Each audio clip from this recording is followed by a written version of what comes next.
Welcome to the Trophyz and Medalz podcast, where we discuss sports, fashion, music, and entertainment. Where trophies are temporary and medals are forever. What side are you on?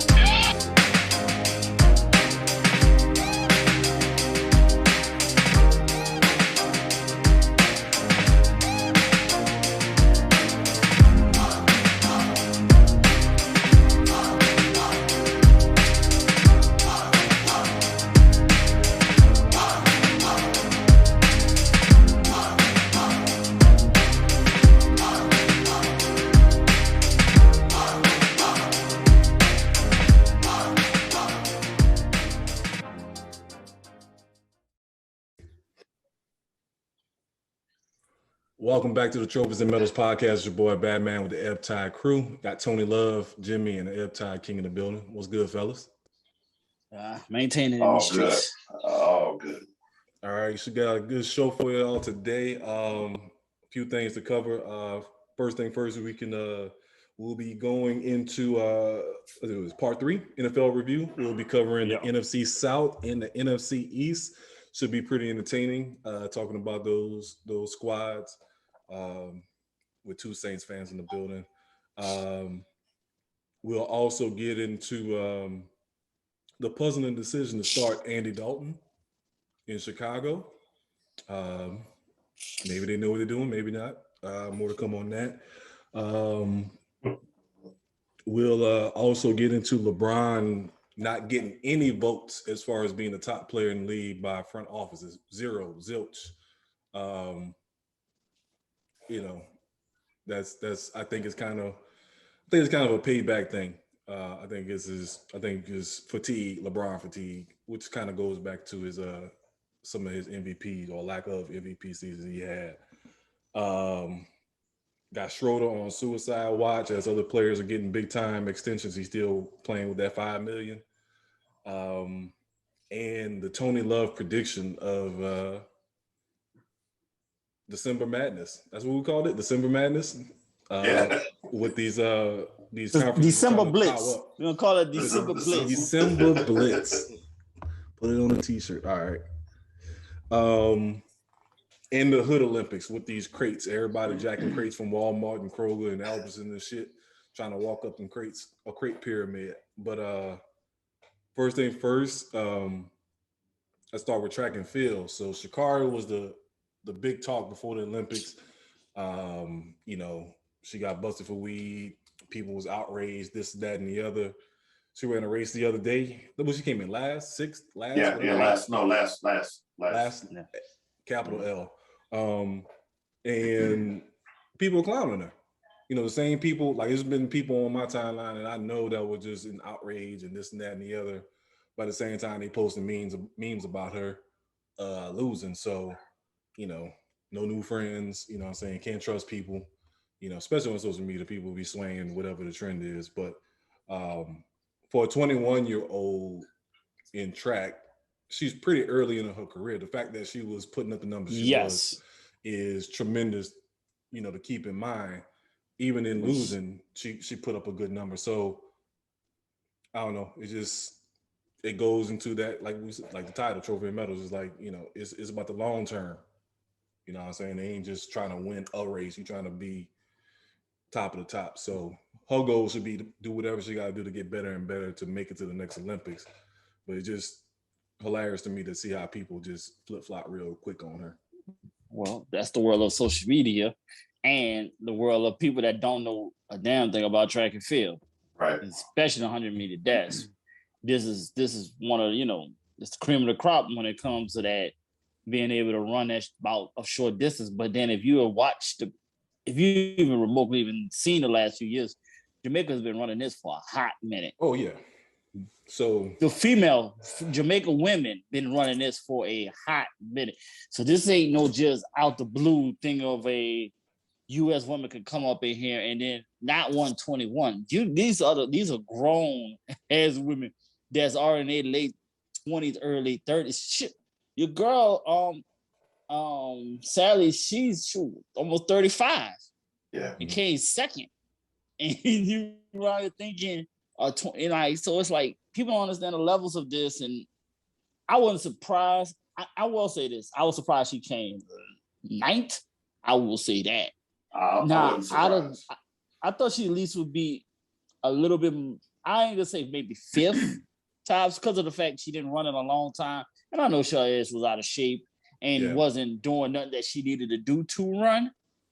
But I thought she still would have did a little better than that. But that lets you know how she didn't even remotely do no type of conditioning, running, no nothing in that time period that she was out. But at the same time, you know, this new generation, they prefer more of being the victim and getting the sympathies and just soaking up that than actually still working on their craft. You know, everybody AI, goddammit. You can't screen practice. You gotta practice. Yeah, I'll blame it on, you know, maybe there's little more needs to go into what she was banned from. I will guarantee she was banned from training, banned from being in a facility where she normally works on the stuff. Training at where everything's available to you is much different than going to some park. And I think that's, you know, and taking a break from that, you know, being around the LSU track team back in the day, you know, they was at it every day. Yeah, but I'm gonna tell you this. Each day. Right. I can't give it an excuse. You know why? Michael Johnson got a facility right now in McKinney, Texas, that she could have ran in and practiced in.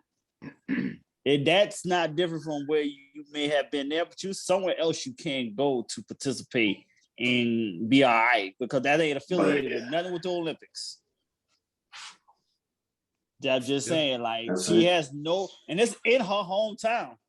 Yeah. So it ain't like she ain't in the world. She could have been grinding and working and having somebody around to help her with her techniques or whatever she needs to do to be prepared for this next, which she knew was coming. Yeah, because that's what I was gonna say. Like one of my boys earlier said that she always have trouble coming out of the blocks, and she did again this last meet. So, like you said, you could have, if you know or you're aware that that's a weakness. What's your weakness? That's all you need to focus on. You know, so that's but yeah, I didn't know that. Like she had that opportunity. Like I didn't think about that part as far as being suspended from the facilities. But like you said, she still got the opportunity. You know, I don't know if she has a relationship with him or she burned a bridge possibly or what. But you still had an option. Hey, where's she from? Whack ass Texas. But no one, you know, Mike, didn't he get suspended? Didn't he have to give up his medal? Who? At some point. I forgot Michael Johnson. Michael Johnson. Yeah. I think he, if I remember correctly, something happened with him where he had to give up a medal too for something. But it wasn't an Olympic medal though. But it was like more of a. I think it was Olympic. No, I think it was Olympic. Okay. I think it was a banned. I don't want to put it out there and say it like that, but I think it was like a banned substance or something like that. Right. Like he tested positive or something. They thought it was steroid. Put the 20 love research on that one. Yeah.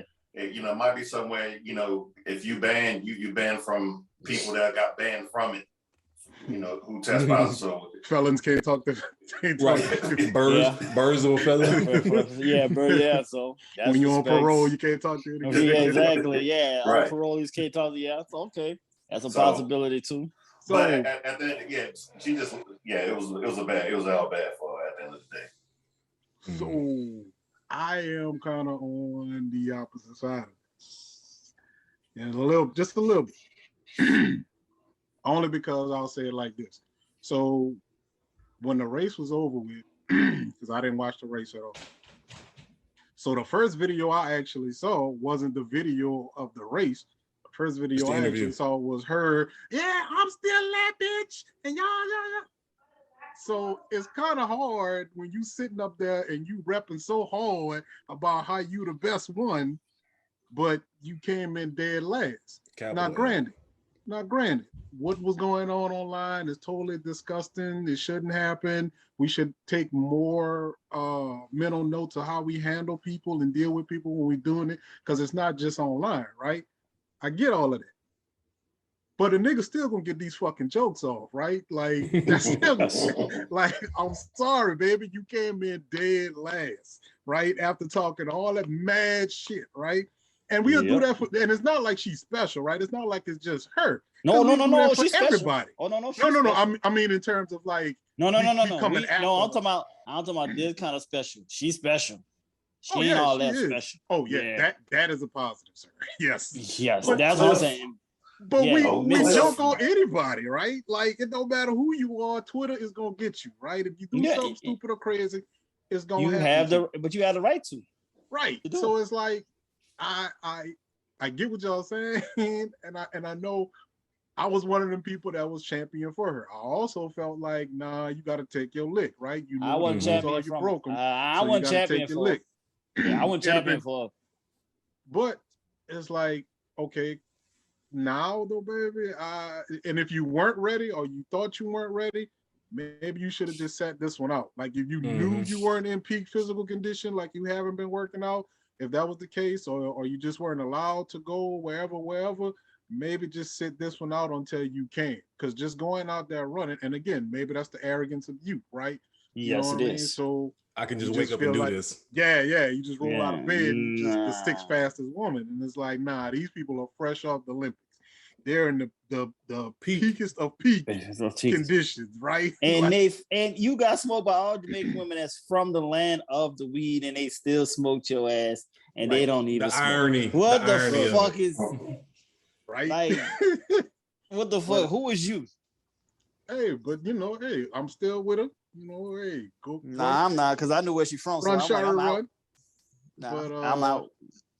Yeah, no, like I said, we still don't get these jokes off, man. Sorry, like,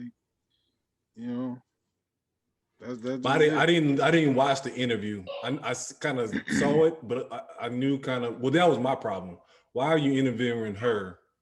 And she came dead last. Like you shouldn't even warrant to get. But I know why they did it. But right. Yeah, I'm exactly. saying, but just you should be checking for the winner. You should be like, when do we ever go for the last place? When the last time we interviewed somebody from Sacramento Kings? They talked to the winner, and she took her shots. No comment. No, I'm not saying, but no comment, man. Exactly. But you just like I said, you don't interview the last place people. You don't interview the Sacramento Kings. You don't interview fucking. But you do though. No, participation trophy. And all the participation trophy era. You do interview. I mean, so like in team sports, we do that. There's always that one guy in the locker room. Yeah, we gave our best effort out there tonight. We just didn't have it. Whatever. Yeah, but we never did this in track and field before. But in track and field, that is new. To interview the person that came in dead last, that's new. It's all right. It's all about clickbait. Right? Yeah, it's all about the attention, clickbaits, and they want ratings and all of that stuff. And you know what? Too, guess what? You make someone that we don't want her to really technically represent the American flag, and this is the reason why we don't want her to represent the American flag. Because look at this foolery right here. Basically, and that's the thing. That's the reason why they interview guys like right after a win or right after a loss, because they're trying to get you to say something crazy. They're trying to get you to say something that'll and make a point. Something that'll something that you can put on a loop and just replay it 30,000 times, and then it becomes a fact at that point, right? Just one little line that you may have said or misspoken or. But this is what they like about these youngins. They just like, they gonna give us something golden, no matter what, good or bad. They gonna give me something golden, because in the past, anybody that finished last would not even go nowhere near motherfucking camera. Damn, let's slap that bitch down. Like, right. Get it away. Get out my face. This shit. Yeah, regardless. I know. I understand. I'm among the top 9 fastest in the world, but fuck all that. I still came last. Fuck all that. I don't want to talk to nobody. Because this shit was televised. Mind you, 8 people just came, just placed ahead of me. So even if I am the top 9, that means I'm number 9. Right. So yeah, I ain't trying to hear nothing what you gotta say right now. Yeah. Let me second, myself remember right that. now. Remember that. Second is last. Goddamn it. Second is last. Ricky Bobby. Second place, just the first lose. Exactly. So now, Ricky fucking Bobby. So I don't know. Hoping she bounce back, but like I said, hoping she work on the technique and get back into peak form. Because, like I said, the long term goal is to handle business. Nah, this I'm gonna tell you this. This humbled her to show you she would never. I can't see her ever being no more than a bronze medalist in the bigger picture. So this is what I'm hoping for, right? I'm hoping this is her Detroit Pistons to Michael Jordan, right? I'm hoping this is the, the Shaq leaving to the Kobe Bryant, right? Like I'm hoping this is that moment. Well, fuck all that. I'm gonna do that right now, man. I'm gonna tell you this right now, and right goddamn now. She is from Dallas, goddamn Texas, nigga. She is part of the Cowboys Nation. Oak Cliff. No, I've been here 20. I'm in October 5th will make 25 years of me seeing this foolery in this motherfucking city. No, like the late great Denny Green, you are who we thought you were, and she ain't fucking changing. Ain't gonna happen. I'm just hoping this is that moment that like slaps upside the head and say, hey, maybe my shit is not as hard as I think it is. I need to train before harder. The trial, nigga. She is who she is. No. I get it. We gotta treat people for who they are, man. I'm just hoping. I call it like I see it be. Wishful thinking. Like I see it be. The audacity of hope. Hey man, he got plenty of experience with Oak Cliff women, so that's the problem. That's all personal. Okay. Moving on. That's factual. Damn. Just leave it there. Just let I'm gonna say this. I'm gonna say this. Shout out to my two whack ass kids. And shout out to Wingstop. Exactly. Oh man. We'll tell you that one, Jimmy. Another time. Yeah. He said you want to water it. I don't want to justify nothing. Has a principle part. I'm besides from. It's stop now. We don't even need to talk about it. The statute of limitations is changed now. It's not even Wingstop anymore. It's like the new no limit. You can't go back and try to get it. Yeah, you can't go back and try to get it. Well, right. That's why things happen away, because that was the old Wingstop when Wingstop was Wingstop. So so that's why it was even more beef and personal. Oh man. Hey man, I just bagged Shorty at the snack bar with the light eyes. Free hot wings for everybody. Exactly, nigga. 20 piece for what? How much was it? It's like $8 love back in the days. $8-9. Oh, these James Winston crab leg niggas. Exactly, nigga. 20 people like 11 something. With tax and everything. That was a beautiful day. That was the good old days. Good old days. Way back. Fucking Badu. Yeah, so nah. But no, she is who she is though. And I'm sorry, like she is it possible? Yes. Yeah. Miracles can happen. But that showing shows it ain't looking good. Yeah. Not in track and field. Here's the other thing to point out too. She left school early. She left LSU early. Yes. Not too many of them leave early. They go senior to the senior year. And I always thought, wow, she left early. Maybe the LSU was like, let's get off out there. Exactly. Maybe. That's a good point. Ain't no, ain't no maybe. It's a guarantee. No, I don't think it was LSU. I think that was on her. I think she really thought. Yeah, that's why she thought she was gonna cash in. They didn't help, but they didn't like this. They didn't prevent her from leaving. No. Go ahead. You good? Yeah, no. Trust me. We're gonna get the next one because LSU track team they stayed with some. Right there, half of their team is Jamaican. From Jamaica. So like this sounds like some like Rasheed Wallace at Carolina. Like, all right, D Smith's like, all right, man, you ready to go pro, man? Coach, I ain't even declared. Nah, you need to go. You doing too much through this campus. I'm already recruiting your replacement. Yeah, exactly. I need to go ahead on, man. Antoine Jameson's coming right behind you. Yeah, I'm good. National Player of the Year. I need you to go ahead on, man. You've served us well. I appreciate all you've done, but I think it's time for you to go. So this all LSU like, oh, you want to go? Oh, go ahead on, girl. You take them big ass eyelashes and that tattoos on, get your ass up out of here. Like right goddamn now. Oh shit. The keeping with the Olympics theme, let's move to the Hood Olympics. So the new craze on social media is mofos, what I've seen in some cases, they bet money. If you can cross this pyramid of crates, I've seen people put, which I don't believe, 25K, 250 a stack, whatever the case may be. People fucking themselves up. And who was the first person to come up with this? That's my question. What was the motivation? Who was the first person to think, let me stack these crates and bet somebody to walk across these bitches? Hey, I'm gonna tell you this. I deal with these milk crates on a daily basis in the grocery store. And I'm gonna tell you this. It was definitely somebody that was in the grocery store that had nothing else better to do. It came up with this idea. I can sure. definitely see that. Sitting in the back, smoking a cigarette. Yeah, so just got like, nothing but milk cards. Yeah, I can see that. Because I used to have to deliver beer in the back. And look, I can see them stacked up like that. Yeah. And I'm known for grabbing them and stacking them myself, just or like restack, put my own product in there to just put to the side real quick or something, or just grabbing it. So yeah, it was definitely someone in the grocery business that was just talking some mad shit or something. Yeah, I bet you. Nigga, knowing that they gonna fuck up. No, they did this shit on purpose. They probably did this to somebody they knew was a little slow. Yeah. I bet your ass couldn't do this. Yeah, cause like, but I ain't gonna lie, a couple of the videos I did see looked like it was crackish.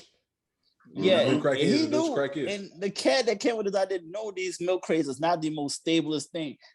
Flip the opposite way. That's going to hold a human being, and knowing they're gonna fuck themselves up. We done fucked ourselves up just trying to stack them. And you doing it on grass. Grass is so uneven. Right. That's the fun. Project grass on top of that.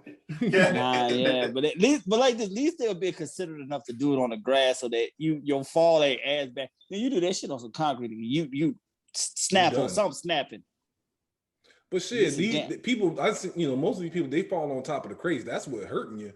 You want to fall on the grass. That fucking crate is fucking poking your ribs and your back, your spine, your hip, shit. Yeah, but for some reason, it ain't as bad as you on top of that fall on that concrete though. It wouldn't be no better though. Oh, I didn't have an experience falling on some concrete.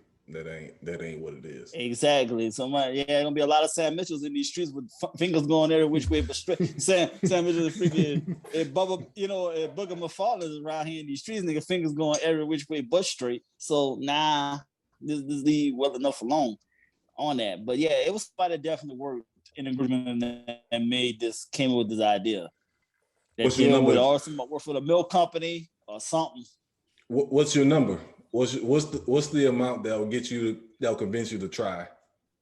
Oh, I ain't gonna lie, that 25K, I do for 25. Like, I ain't gonna lie, that 25K sounded very interesting. Are you giving it to me, or is it a bet that I'll make it and I get that money? Giving it to you. So if you make it across, I give it to you. It's not a bet. Oh man, you can give me 10 G's and I'll do that. That ain't shit. If you just giving it to me to do it? Yeah. 10 G's. Now, if I gotta make it across, no, you gotta make it across. No, you got no. I'm about to say, if you fall, then it's nothing. Then you don't gotta give it nothing. No. You still. I mean, nobody ain't gonna just make it across. You gotta make it across. Price just went up. That's why I said 25. I said my 25 is not today's price. Yeah. I'll attempt it for 10 and I'll win it for 25. 25. I know I'm only doing it. I'm only gonna even touch your first crate for 25. I ain't gonna even lie. I need 25. First of all, you already gonna be recording, so fuck all that. I'm not taking this chance. Like, yo, these niggas say that nigga did this 125K that he was trying to do this for. So like, 25 is my minimum. Price start at 50. Depending on who you are, price start at 50. If you somebody who ain't got a large social media following or some shit, we can do it for 50. But depending on how many followers you got, price goes up from there, buddy. Because you ain't about to have me going out. My problem is, that's a good call too, though. All my friends are assholes, so I can just see somebody posting that shit and just 500 comments of neck jokes and bad knee jokes and look, shit gonna be wild. Ooh, the baby giraffe. Holy shit, I can see it now. I don't think his neck's supposed to bend that way. You know what I'm saying? My friends are some asses, dog. I can't even post simple shit. Speaking of, one of them assholes just joined. But I can't even post something simple. I can't even post baby pictures or nothing like that without no baby giraffe jokes and he grew into his neck jokes and shit like that. That's you know. And you're right. I do it, goddammit. I do it all the damn time. I got every right to do it too, goddammit. You know what I'm saying? Yeah, this is what friends are for. Right. Yeah. Lifelong friends. Fuck y'all. But yeah, we take a quick break and we can come back and jump into the NFC South and NFC East. Raheem Goodell, you tardy, so you can jump in on that. No, he right on cue. Now he is who we thought he was. That's why he got the name he has. Mm-hmm. First of all, I didn't forget. I'm trying to put out the measurements for you for the league or whatever, and y'all ain't responding. So it's y'all fault. Nah, we was paying attention.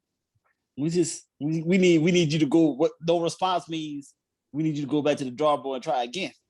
So Jimmy and Anthony get passes. All the rest of y'all neck and homeowners, want to be homeowners or whatever. Y'all two are the ones that got problems. I'm on draft pick, right?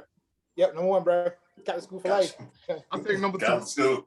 Jimmy number two, baby. I'll take number two, man. Fuck all that bullshit. Like my boy Jay said from Connecticut, y'all are some professional son of a bitches.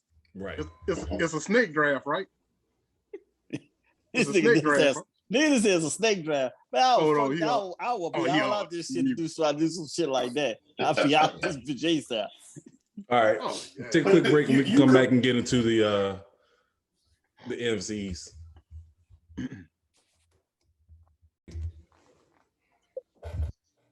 All right, continuing on with our NFL preview, we're going to jump into the NFC East. First team up, let's talk about the Dallas Cowboys. Some will say was their division to lose.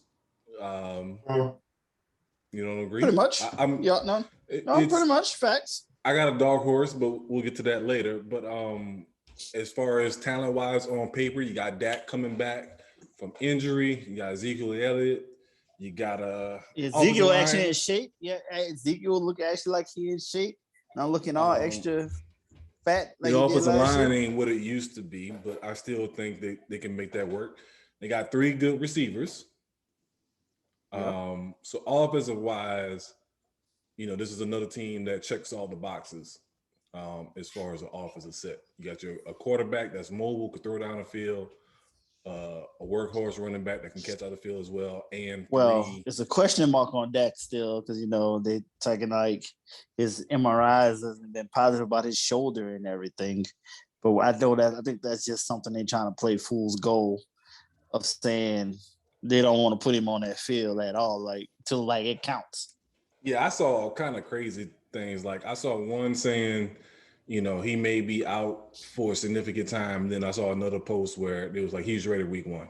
So it's like, he gonna be ready week 1. I don't think they just don't want to put him on no field because now they gave him that money. If he gonna get hurt again, he gonna get hurt earning his check, not on this preseason stuff right now. So I think that's all it is. So I think that's what that's about. My thing is wide receiver wise between we got CeeDee Lamb, Gallup, and what's your boy, former Raider? Cooper, but Amari Cooper. Like they got an explosive set of players at the skill position. So, it's Lamb. I'm gonna tell you this now. Lamb is the official new number 1. Oh yeah. Yeah, that's going to be the big dog. Like I think Amari Cooper is going to be that guy to get catches on third downs. Him and Gallup, Gallup on the knee. But like CeeDee Lamb is going to be the big play guy. Mm-hmm. I don't know. I'm good on them, but I'm kind of leaning a little bit. I don't know. Call me just again wishful thinking, right? But I'm thinking. I'm going with the TBDs. Man. I don't know. Washington football team kind of nice over there. Yeah, that was my dark horse. We're gonna get back to them later, but yeah, that was my dark horse for the division. But like I said, is in general talking about we just talking about this team here first, and Now, then we go like if the Cowboys stay healthy, I can see them make it to the playoffs. Win division, I don't know, but I see them in the playoffs. It depends on that's all on the defense. Right. Their defense is what's going to make or break if they can win a division or not. Offensively, they're straight. So we spoke about it last week. Michael Parsons being in the middle of that defense, a freak of nature, was a great draft pick, something that they definitely needed. If he can produce as like he did before he set out his last year in college, I mean, he's a prototype monster that you want in the middle of the field. You still got Jalen Smith. You know what I'm saying? What's the boy named? DeMarcus Lawrence. Even though he kind of fell off a little bit after he got the money. But again, it's the health thing. Because that was always their problem. They had great linebackers, but they never could stay on the field. Right. You know what I'm saying? So if that all can check out, you know what I'm saying, that's the deal. You know what I'm saying?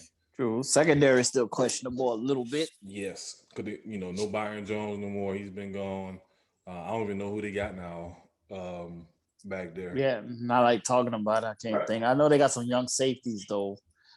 So I mean, I think it's the secondary is gonna make or break them of not giving up big plays and stuff. Mm-hmm.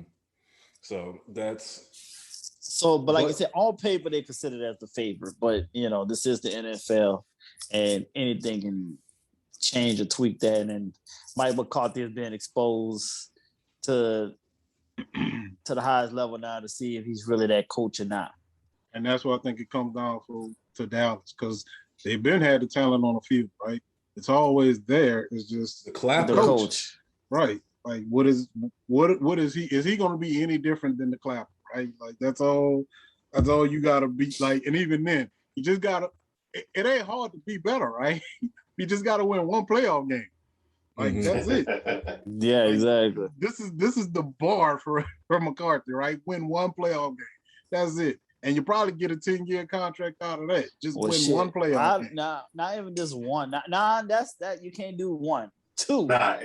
It's got to be two. Conference championship. That's what you got to get. I give him that. I give him that.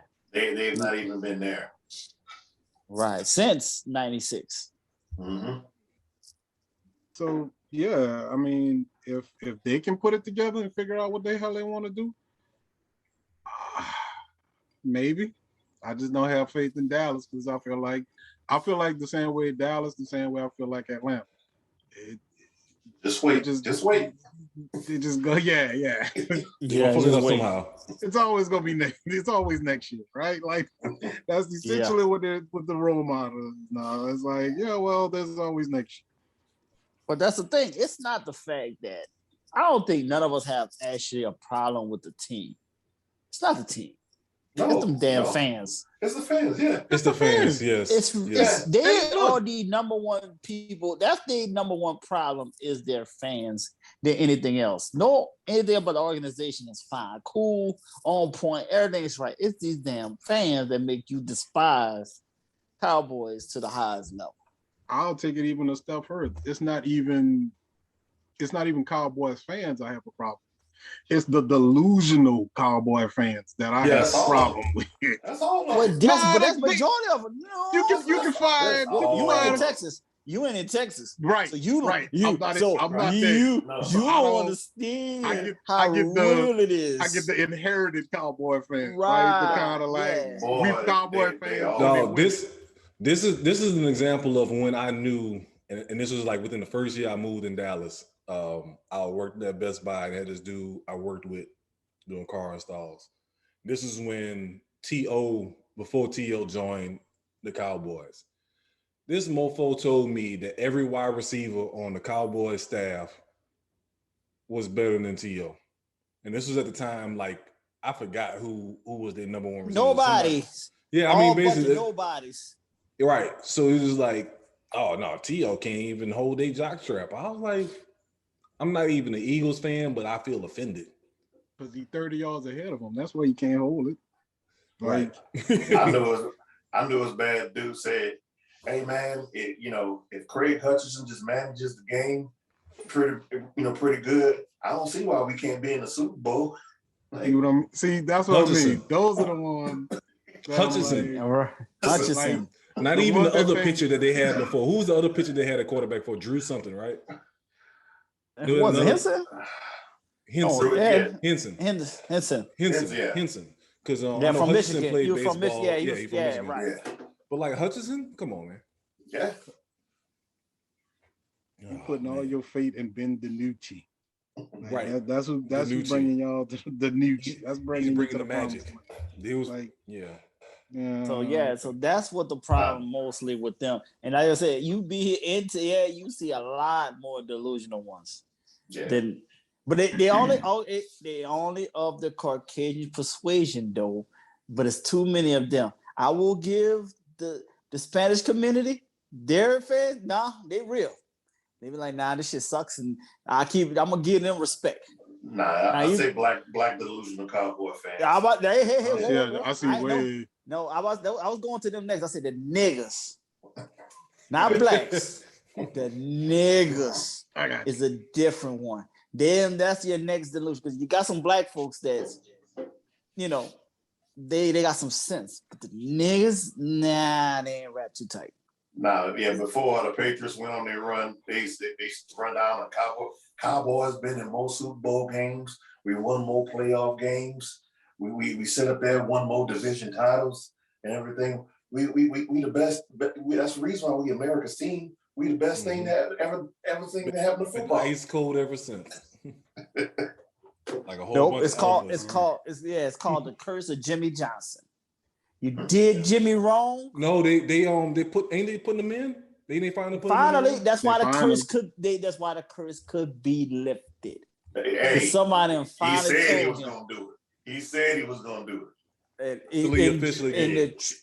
True, I'm gonna tell you this in true Jimmy Johnson fashion, to being the true Port Arthur undercover nigga that he is, he may not show the fuck up and just say, pull my name down, bitch, and I'm out. But he said it on the broadcast. He said, "Yeah, we gonna put Jimmy in the ring." As I'm alive. Yeah, am I alive? When this happens. Right. So he gonna show up, and that's supposed to be your boy. That's the other crazy part. Like, didn't he went to school together? Like, that's your boy. Yeah, Arkansas national championship. Yeah, that's your boy. Roommates. Nah, no. I'm gonna tell you this now. Jimmy Petty. Petty level is real though, nigga. Like, that nigga. No, he literally looked at his team. They had a banquet, and he looked at all the players and not let them clap for Jerry, nigga. At the damn, like, nah, nigga, that shit is different. Like, I can't get fully mad at Jerry for feeling some kind of way. Right. Like, I did pay for this shit now. This is like, yo. This is Candyland, nigga. So I can't get completely mad at Jerry feeling some kind of way, yo. Like, so I get it though at the same time, but you gotta do right by who got you there though. It was his mindset. His magic and mindset that got you there on those Super Bowls though. It wasn't you just wrote the check. All three. Yeah, you wrote the check. Yeah. You wrote the check, but he did all Parcells said. The groceries. Let me make all the groceries and we good to go. Let me go on and do all the shopping. If you want me to cook the meal, at least let me shop for the groceries. Shop for groceries, exactly. So how do you make groceries? Yeah, I know how, bro. Hey, man, Cause look, I know somebody say it. I already know somebody out there heard you. Hey, man, I don't even know. I think I asked that question a while back, like with my mom's. I was like, man, when did that originate? Like, it's just always. Yeah, so I said, oh, my mama gonna slap the shit out of me for saying that. I said, oh shit, I just said big grocery. I said, oh, I'm in trouble. Next team up, Philadelphia Eagles. Dead ass last. Dead last. They sorry, Devontae. I mean, first thing, so they got Devontae Smith. Okay. Jalen Hurts, they still not have they announced that he's the starter yet, or they still tiptoeing around that shit? Tiptoe. Because at this point, bro, it kind of look like they're gonna go for fucking Flacco. Like that's to me. Who cares? Yeah. Basically, yeah. Like this is another team team. example where Tony Love could turn his back and start eating dinner. And, Exactly. hey, one of my boys said, "Man, we was mad disrespectful to the NFC West, man." He was listening to the podcast earlier. He was like, "Dog, y'all." He was like, "Could y'all even focus?" I was like, "No." Yeah, we tried, dog. Like we ain't Googling. Nigga, shit. we had Like, niggas had no care at all. I'm sorry that I had to point it out, yo, but it was bad. It was bad. The Rams are gonna be good, but I want them to fail. Yeah. But basically. with the like you said, the Eagles. I mean, the only bright spots they got is Devontae Smith, possibly. They got Rager from last year, the other first round pick they had last year. But other than that, they got good running backs. I will say that. But it's just, to me, at the quarterback position, I just see a whole bunch of turnovers coming from there. Oh yeah, Flacco. Yeah. If you make Flacco the quarterback, Flacco or Hurts. You know what I'm saying? Like, unless you're gonna just run Hurts a lot. You know what I'm saying? Right, I still see him exactly. throwing picks down the field too. Oh yeah, he definitely gonna throw picks, but I rather him throwing picks and learning than having old ass Flacco throwing picks. You know, just to be doing that shit. Like, you rather this gonna throw the youngin out there and make the mistakes than having a veteran throwing mistakes. Where did he get this coach from? What he was the guy? Which one is he? Is he the one that was like the wide receiver coach? He was that's Giants. Joe Judge. Okay, yeah, he's fucked up too. We'll get to him in a second. Yeah. That's Eagles. Like, my cousin is an Eagles fan, and like every time he does an interview, he's like fucking embarrassed as fuck. It's just like, I don't know. Again, like we talked about earlier, is like doing the media thing. Is, I know that's a talent that you learn eventually, but at the same time, when it's one thing to do it for as an individual, but when you're a leader of men, like, I don't know, man. Like, he don't seem right. He was the one that didn't show up in the suit in his interview and still got the job. Who was that? They were like, they had to buy him a suit to give him the job. I think it was him. They bought him a suit for the interview. Whoa. We gotta go through these extremes. Fuck Phil. Why we even keep talking about this team if that's the case? Let's go ahead on. Let's go on to the next team, right? Immediately. Let's get on to the next one. Like, we don't need to speak no more if that's the case. How qualified I've ever been for a job. Unless it was a uniform, I ain't never had nobody come in and say, "Here, put this on so we can hire you." That's some bullshit. Yeah. If that's the case, that's just for you even thinking that might be him. We need to go on to the next team because we know they're gonna be rock bottom. So let's go on to the next. Swipe left. Yeah, we wasting valuable. We wasting valuable life out here. The vig is real out here, nigga. We can't be fucking big precious air over this shit. So fuck Philly. So let's go on to the next fucked up children team. in Africa. Next fucked up team, New York Giants. So hey, I'm not gonna say they not. They only fucked up because of their coach. I think they got talent on their team. Agreed, but they loaded. But the problem is, the foundation is based on, can Saquon? I know he a freak of nature. Is Saquon Barkley gonna come back to be that dude? I'm gonna say yes. That dude, no, but is he still gonna get? Is he still gonna get you a G or better? Yeah. I think he get you the 15 regardless. I mean, he'll get you 15 catching and running. Him to get 15. Catching and running. He need to get to 1,800. I can say. I'll still say combined. Yes. Oh yeah. I say you do that combined. Yeah. With ease. You do that with ease. You know what I'm saying? They got receivers. They got backs. They got a tight end. They got Kyle Rudolph and the Vikings. So offensively, like you said, they stacked. I even trust their quarterback a little bit when he's not tripping over lines. So here's a guy, Saquon Barkley, right? His thighs. You gotta look at his thighs, man. The guy's thighs is just they look like tree trunks. Thigh stop. Fucking Raheem. Oh, I would say Daniel Jones is gonna have a breakout season this year because of Saquon Barkley is back, and Saquon can block too. Whoa, hot take. So you basically saying he gonna be checked down. So basically, this would have to be throw short passes and let them break for it between Tony, Barkley, Galladay, They got John Ross from the Bengals. So yeah, basically, and Yeah. Sterling Shepard if he comes back if he ain't fighting people. But Well, hey, yeah. I like at least I like his stance on how he was fighting. The nigga that was fighting, and that nigga I could tell Sterling was about to fuck him up on sight. So the shit looked highly question. So Sterling at least Shepard Sterling looked was like he legit. had some hands. Yeah, you know, he got a supermodel wife, so he had a repetition to hold to like not to get fucked up in these streets like that. So Roy Hill looked like he was fighting with his sisters all his life. Exactly. Windmills and shit. Somebody said like he was rolling dice. Oh shit. Bitch, come at me, ho. Come at me, ho. Bitch what? Claw your eyes up. Defensive wise, I think is the question. They got yes. They stole my two corners. They got Logan Ryan and Adoree Jackson.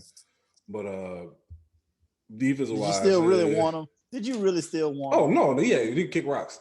Yeah. Okay, say no more then. So that's what I'm saying. So now niggas, that's called New World. That's their problem now. So now they gonna the only bright spot they got is Jaleel Peppers, and other than that, it's just like right. That's their problem. Is going to be they defenses will be their problem. In the will keep them kind of in the middle of the pack. Yeah. So I don't know. It'll be fighting for last place. Fighting for last place. Yeah. Basically. Yeah. So I they don't know, can. If Washington, well, I know we're gonna talk about Washington next, but if you look at teams or whatever, I mean, that the whole division gonna be divided by 1 or 2 wins. You know what I mean? It's not gonna be still breakthrough winner. That means what? That means the players are just clearly ignore what the hell their coaches are saying, and they done made themselves better by not listening to the play caller or their coaches, because that's what's gonna make or break this whole division. And that's why, like, I see why everybody could kind of see Washington being a dark horse because of coaching. Yeah, at the end of the day. I also think that it's gonna be a shitty division like it was last year. So you're really looking at that person, that guy that's 2 games above 500. That's the one that's gonna be in the playoffs. And just looking at it, I'm looking at it. I'm thinking that's probably more likely going to be Washington. Like just cause it's those extra games that they play, those other teams that they play besides divisional games, probably gonna be Washington. And for Washington, I would not go with Fitzpatrick. I would stick with Henneke. Yep. Because with Washington, they the other team in the division. They got the freak of nature on the field in Chase Young. Oh Lord. Jesus Christ. What Tomlinson said, I gotta lose a lot of games to get somebody like you. Yeah, somebody like you. Yeah. I would rather have you, but I can't lose that many games to get you. Right. So like they, you know what I'm saying? They got McLaurin. They got some good backs. Like they got the best coach, I would say, in the division. So that's to me is my pick as far as the division winner. Yeah, because Chase Young is like 6 victories just by himself. Right. Yeah. just walking out. Just out because just with the coaching, they can have injuries happen and they can still, I feel like they're still gonna win games. Yeah. So that's why Rivers like, oh, I got this. I can get at least 8 just off the strength of 6 by him and me 2 to 3 off my coaching alone. Because of the fact you still leave me without a lot to work with. But Rivers like, yeah, I can make something happen with this. Because remember, he did that with basically all Julius Peppers. Right. And that's Carolina. True. And that's basically who he is. That type of freak of nature. So that's all he does, which is like you said, same type of freak of nature, and might be just a little better, which is scary to say. Right. Because he played this position his whole life, right? Unlike Peppers that played basketball first. Played football. Right? Yeah, exactly. You know, so like even with these secondaries, like like you're gonna get turnover opportunities just from that crazy ass pass rush, and you ain't got a blitz. You know what I'm saying? So it's they should be just play man. Just stay on your man as best as you can and watch the ball. Just look for the ball eventually coming your way. For dear life, it's gonna be fluttering because it's gonna be fluttering. It ain't coming directly. It ain't gonna be no spiral. It's gonna look like a punt. Exactly. Right. So just be prepared to catch it.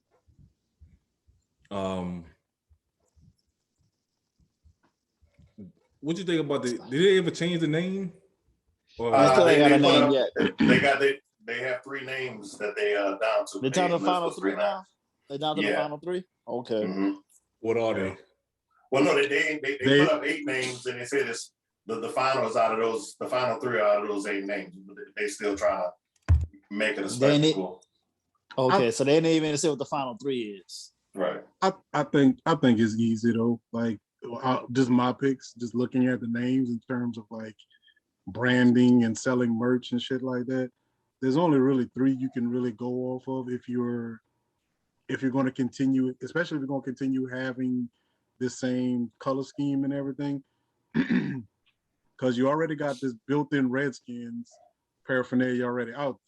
So you can go with the Red Hogs, the Red Wings, or you can just keep the football team. And I think that's the 3 that they talking about. I'll say this. Because they want to keep that you said Hogs, the R. I think the Hogs kind of goes back yeah. to the offensive line that they had. I think the other one there was Red Wolves and Red Wolves. That's what it is. I'm sorry. Red Wolves, Red Hogs, and TBD. And I remember Fred Smoot was talking about he was champion for that because that particular animal is indicative to that area, the actual red wolf. So you'll be staying local. Yeah. Okay. Good point. It'll be called Red Bones. And you already got that Redskins R that you sell anyway. Keep the R. Yeah, that's what they're trying to do is keep that R. So they got to be with a team, just like you said. So they ain't got to go out their way to just change up everything. Yeah. So I do like the Warriors more, but you got too many Warriors already. Who the Warriors? Besides Golden State. That's it. I'm about to say that's it. And I mean, I was like, wait, yeah, they do it. Then I was like, wait, no, who the fuck else? Nah, that's like a common ass team name. Yeah. Nah, well, I think it works for football. Really. I think it works better for football than basketball. Well, honestly. I take that back. You know what? He is right. He's right in the sense of every team that used to have a Native American, Indian quotes have changed their names to Warriors now because they tried to keep the actual character of it because UL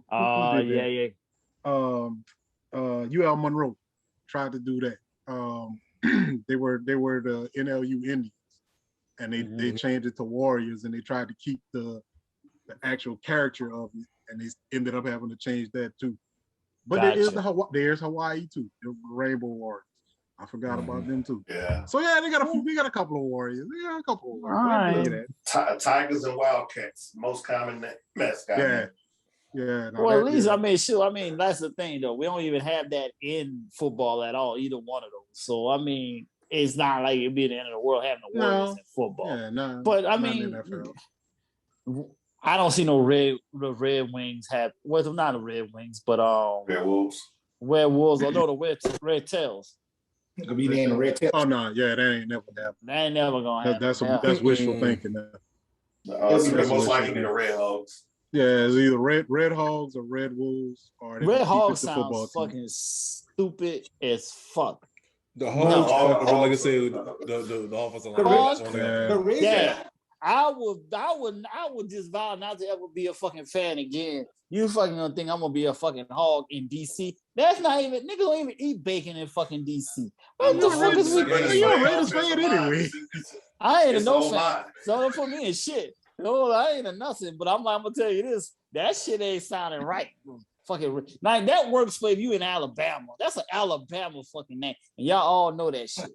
But that was their old line back in the day. Super Bowl. I get that. That's the old line back then. But guess what? That old line ain't here today. It ain't walking through that door at all. They don't even got an offensive line right now, so they can't fucking use that name. Hog Mollies. Red Wolves is probably their best bet call of the day then, because the Hogs, hell no. That's just Mississippi, Alabama name that you can use all day, every day with ease.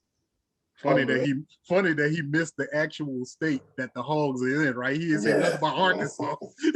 He went to every other state except Because for you know what? the We ain't that the getting team. because it ain't having no fucking Hogs in Arkansas.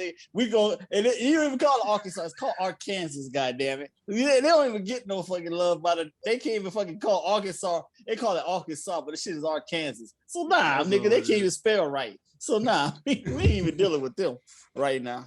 Shreveport is really Arkansas. Pretty much. Oh yeah. Pretty much. Well, Shreveport Are is Arkansas, East Texas mixed together.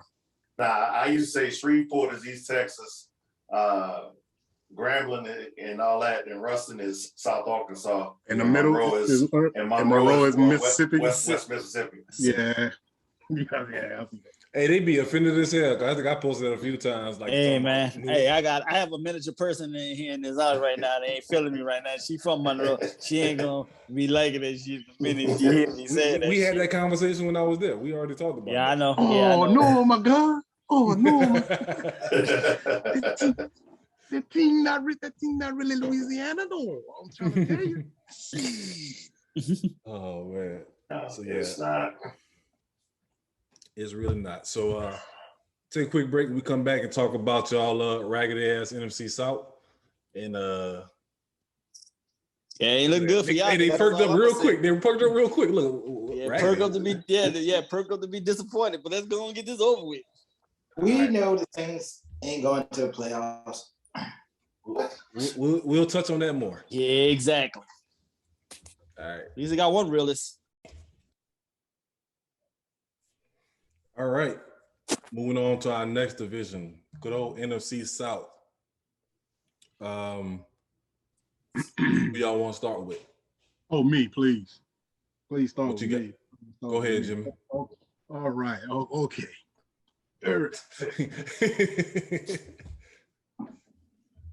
I have sat here and I have listened to both of you bitch and moan and complain about what y'all don't have on y'all team. So now it is my opportunity to present to you my team. Let's just start here. I don't know who the fuck my quarterback is, right? Have no clue. I think I know who my running back is. I kind of think, I'm imagining, I don't know who my wide receiver is, my number one wide receiver. And by that default, I have no clue who my second, third, or fourth one is, right? Whole offense is shot. Defensive line. Besides Cam Jordan, I don't know who the fuck else is on that defensive line. That's it. Passion, Tuttle, Davenport. Do we know who's starting? Just name me the starters. But we don't know that. That's what I'm saying. We don't know that. We know Cam Jordan is starting. After that, everybody's a crapshoot. Linebacker, Demario Davis. After that, maybe Quan Alexander, I guess, if he's It fully. better be Quan is there. Secondary, cornerbacks have no fucking clue. Lattimore, if he's staying, I'm assuming he is, because they ain't suspended his ass yet. Outside of that, have no clue who's cornerback number two. Barely know who cornerback number one is, but definitely don't know who's number two. My safeties, I'm okay with. I don't even know who's my fucking kicker. And y'all want to complain about y'all team? I don't know who the fuck is the kicker. Hey, we I'm gonna not tell you even why. on that yet. Well, hey, I can speak on the situation that I'm ducking right now compared to what you have. You know what you have that I don't have? A coach.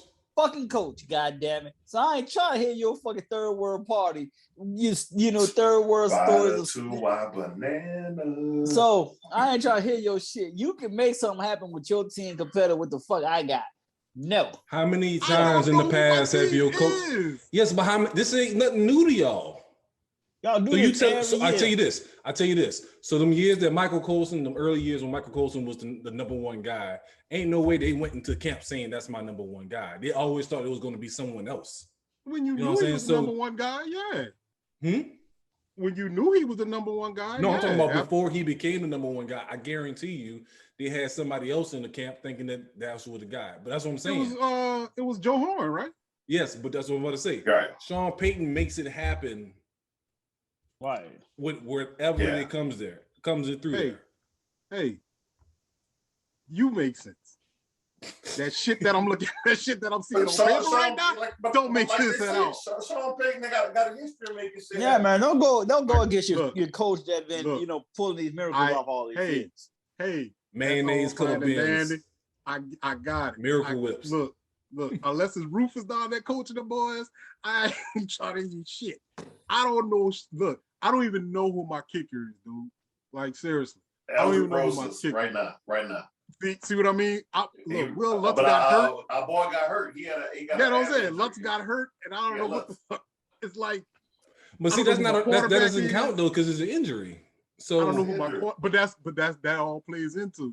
So I don't know who my kicker is. I don't know who the quarterback is. I don't know who the number one wide receiver is. I barely know who my running back is, and my whole fucking defense. Why you barely know who your running back is? Why wouldn't it be Kamara?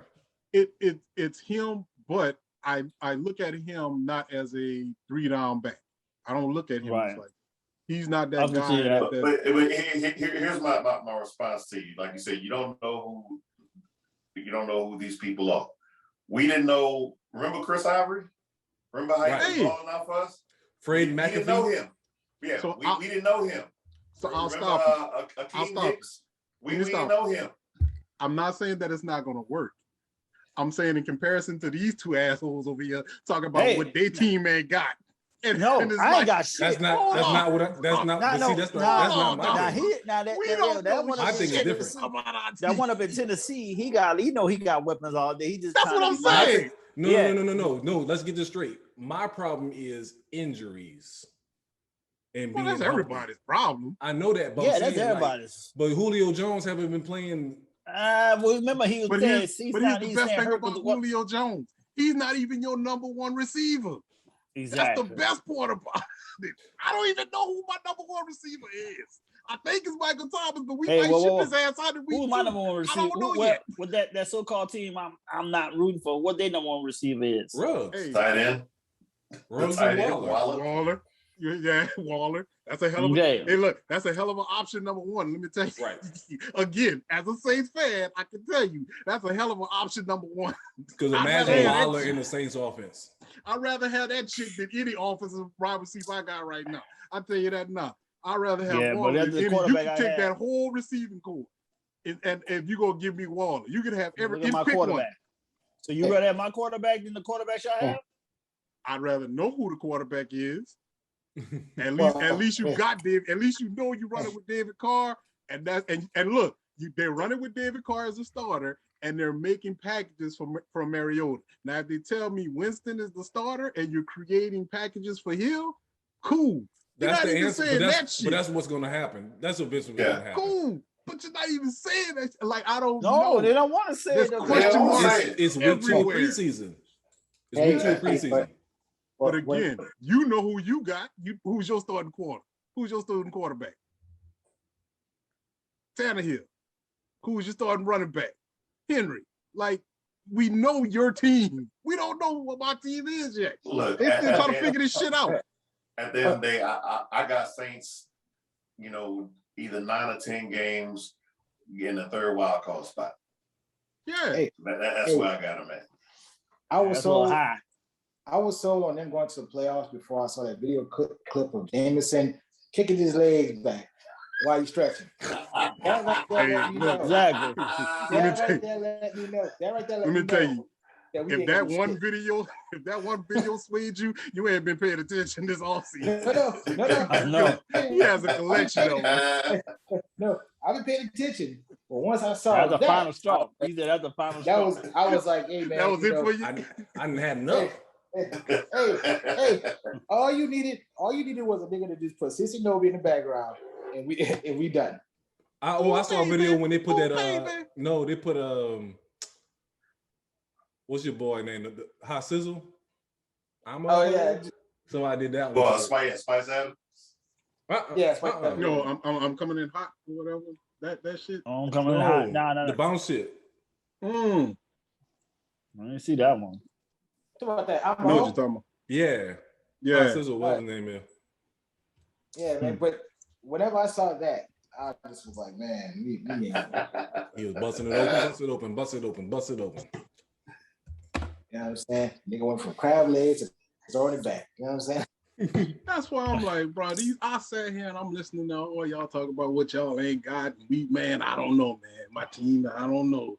It ain't looking too good. Shit. I didn't say that. See, you're putting words in my mouth. I didn't say that. Better than us. I'm saying 15 wins. 15 wins, like somebody in this group said, is a little bit ridiculous.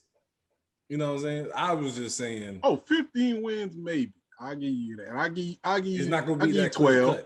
I give you 11, 12. But it wasn't like I'm saying we missing the playoffs and we gonna be trash. No, I ain't say that. Hey, okay. Man. Hey, Colin Cowherd said that the freaking Raiders gonna win. 0% chance of going to the playoffs. He said at least the Saints had a freaking 3. He get it like rated from 1, 0 to a fucking 10. These gave the things are like a 3. We got a whole motherfucking 0. Nigga, like he said, what the fuck we got? Nothing. So y'all in last place, we second to last. That was just. Hey, like, speaking of Raiders, what about the tax situation? You heard about that? Oh well, I ain't even want to bring that up. Wait a minute, what happened? Yeah, they violated IRS after them over not reporting some income. Boys. Yeah. Wait, reporting who? Wait, what the hell? Who IRS. Yeah, IRS is after they didn't report certain income. The Texans overall? No, the Raiders. The Raiders. The Raiders didn't report the income to IRS. Tax evasion. That's what I'm saying. I didn't even want to bring that up, dog. I was gonna let him live on that. I was going because they confirmed. This might be a good thing. They might have to give up the team. Finally, give it to somebody. See, I'm gonna leave that man alone, dog. Look, it wasn't even a party of the date. That negates your whole conversation from today. You was talking about I didn't listen to y'all. Meanwhile, this nigga got tax problems. Oh, well, shit, we got enough problems. Oh man. We got a whole goddamn league that don't like us, a whole front office that can't stand us. Nigga, fuck your front office, nigga. We got the FBI, we got IRS, nigga. The IRS. Only the feds, late great Biggie said, only the feds I fear. Nigga, this is the IRS, nigga. The Alphabet boys. Oh, y'all gonna get on that, man. Billionaires don't go nowhere. You know that. Y'all play a little fine. Y'all be all right. And then it's Vegas too. Oh yeah, man. Yeah. Well, we already know. Yeah, well, somebody about to be in that damn desert somewhere for sure. Oh yeah, somebody's come up missing. That's all. You be all right. It's too much money. Yeah, like 5 members of the front office resigned. Oh yeah, they jumped ship. Jumped ship prior to the announcement of the investigation. Oh, they jumped the ship. You know what I mean? Like. And they were blaming it on Gruden, like, they sick Gruden shit, like, oh no, it's the IRS. And Gruden fine. This is beyond me, Well, you acting peculiar. This shit is bigger than Nino Brown. Well, maybe like you said, anyway. This might be a blessing in disguise. Maybe it's time for the Davis family to be removed from this now and can go into somebody else's hands. That's all I can look at. Some other white billionaire can take over this franchise and run it. Yeah, exactly. Oh God. So who's next? The Falcons. We ain't really got to talk about them if you don't want. First pick in the draft. I was about to say that. I think they have no incentive to win. They want to get off Matt Ryan's contract. You want to go young. You know what I'm saying? They have no incentive at all. Man. And it's not like you haven't tried, right? Because you were there. You were there, right? You were literally there. You were at halftime. If the Super Bowl was 2 quarters, you'd have a ring by now. But no, so they're definitely like you were there. So, but the crazy part about it they ain't gonna be the bottom of the division. That's the crazy part about it. I don't think they're gonna be the bottom. Yeah.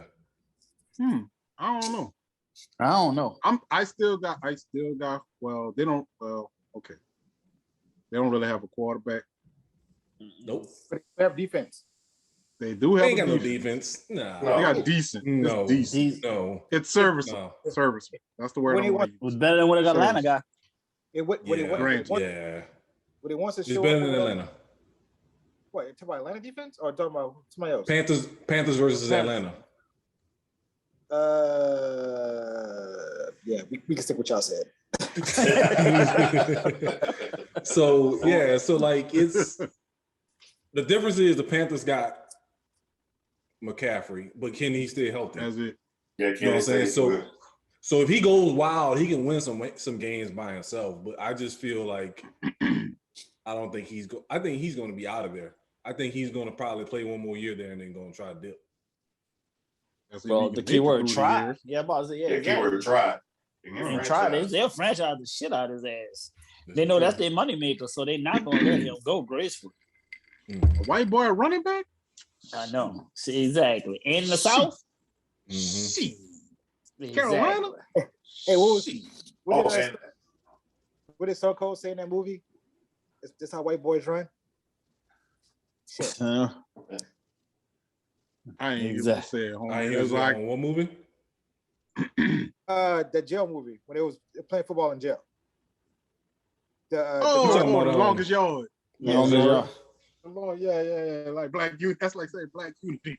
A white running back. Also, you remember Teddy said that they never worked on no red zone. The coaching was trash. Yeah, that was my thing. Oh. That's what I'm thinking. We're going back to the coach thing.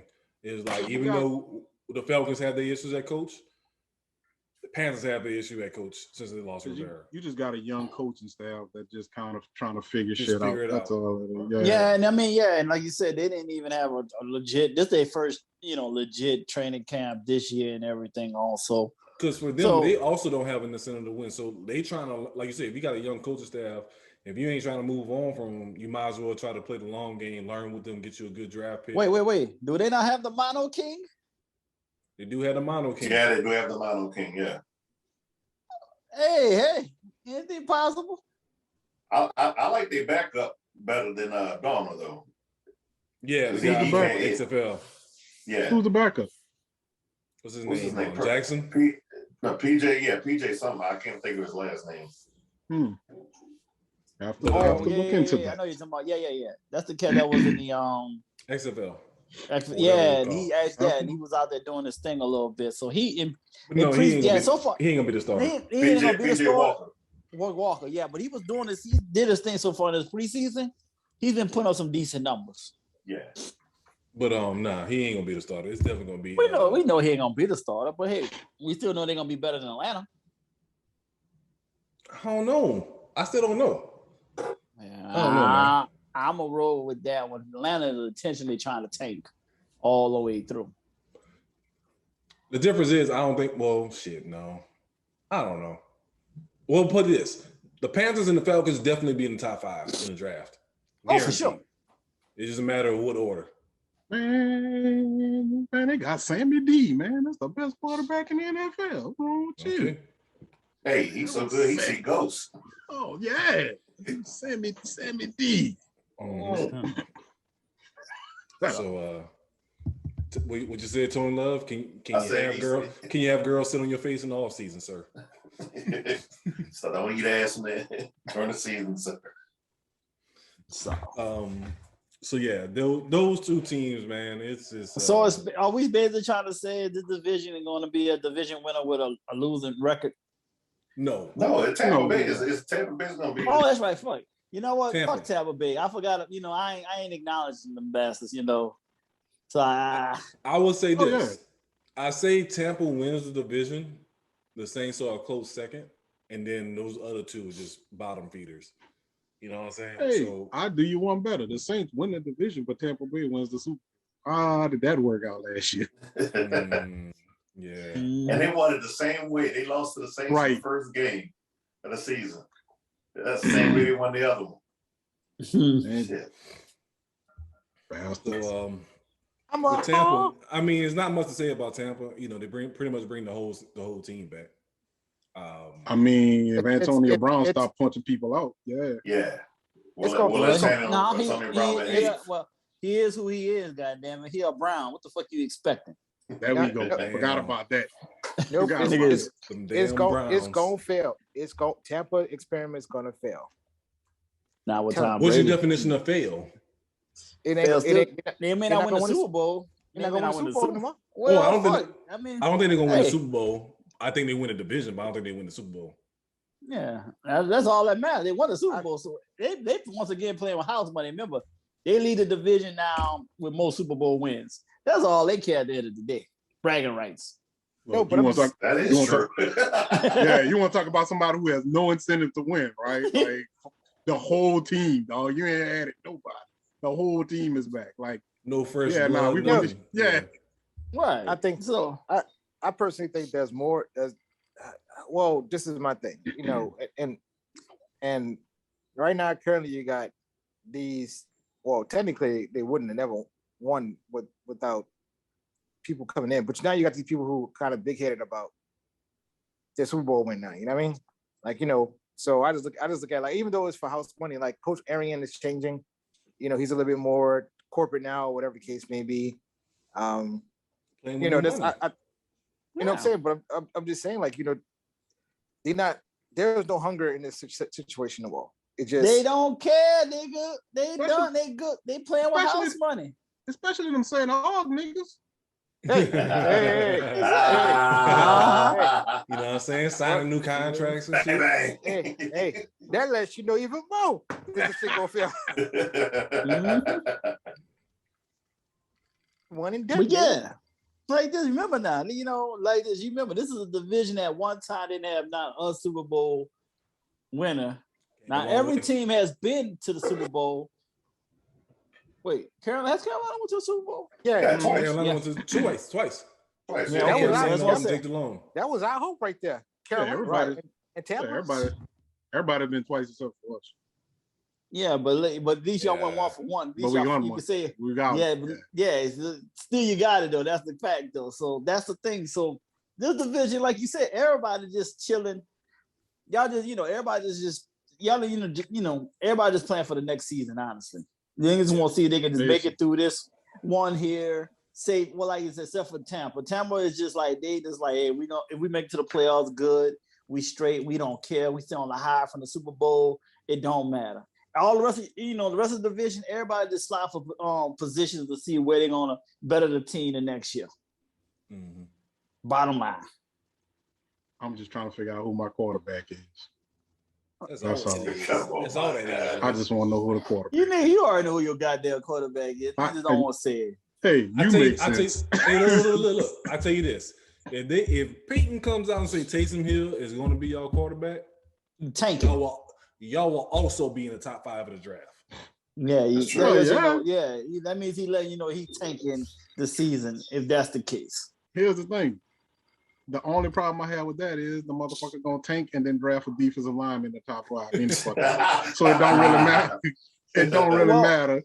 That's true too. Right? That's the thing. Y'all don't do well with first round picks, honestly, in the bigger picture. Y'all, y'all used to just find y'all gems late in the draft. But you know what? Y'all could just use it though to get more later draft picks or get a player that y'all might want elsewhere. Go trade the number 1 draft pick for 4 rounders. Exactly. Yeah. You never know. You know, get somebody different. So that's a possibility. You never know with y'all Negroes. Y'all, y'all different, and which I respect it. Now you just fucking kill my whole hopes with the fucking IRS and shit. You know, I'm about to start burning shit with that. Now I'm about to burn this shit. I needed to be confirmed though. We'll get there. I got no time. They have IRS coming for them. I need them to go on and kick in the door right now and start taking shit though, nigga. I need that IRS to come through. Oh, you want the dudes in the baseball jackets and the U-Haul with the U-Haul hand trucks? What's your boy doing the card trick on fucking Jimmy Woo? Yeah. Yeah. Well, Jimmy Woo Yeah, I need them to Jimmy come in the Moore and the middle of the boys night. coming in there. You know, yeah, just come in and start grabbing, paperwork and everything in the middle of the night. Say, hey, step away from your computer, sir. Step away from your computer. Yes, we need that now. Not. I know it's not gonna happen till like Christmas though, when the season is basically over. But that'd be a hell of a Christmas gift though. It's gonna happen when it happens. That's the That's problem. facts. You don't even know when it's gonna happen. It's gonna happen. It's gonna happen on a bye week. Yeah, shit like that. Some random Tuesday when ain't nobody in the office. It's just gonna you're gonna see nothing but just Crown Caprices and Crown Vics pulling up to the stadium. Las Vegas Raiders were raided by the IRS today. But this what happens, hey, guess what? This what happens when you force your way to going to Vegas, knowing that you should be going to Vegas in the first place. So it's very fitting. Mm-hmm.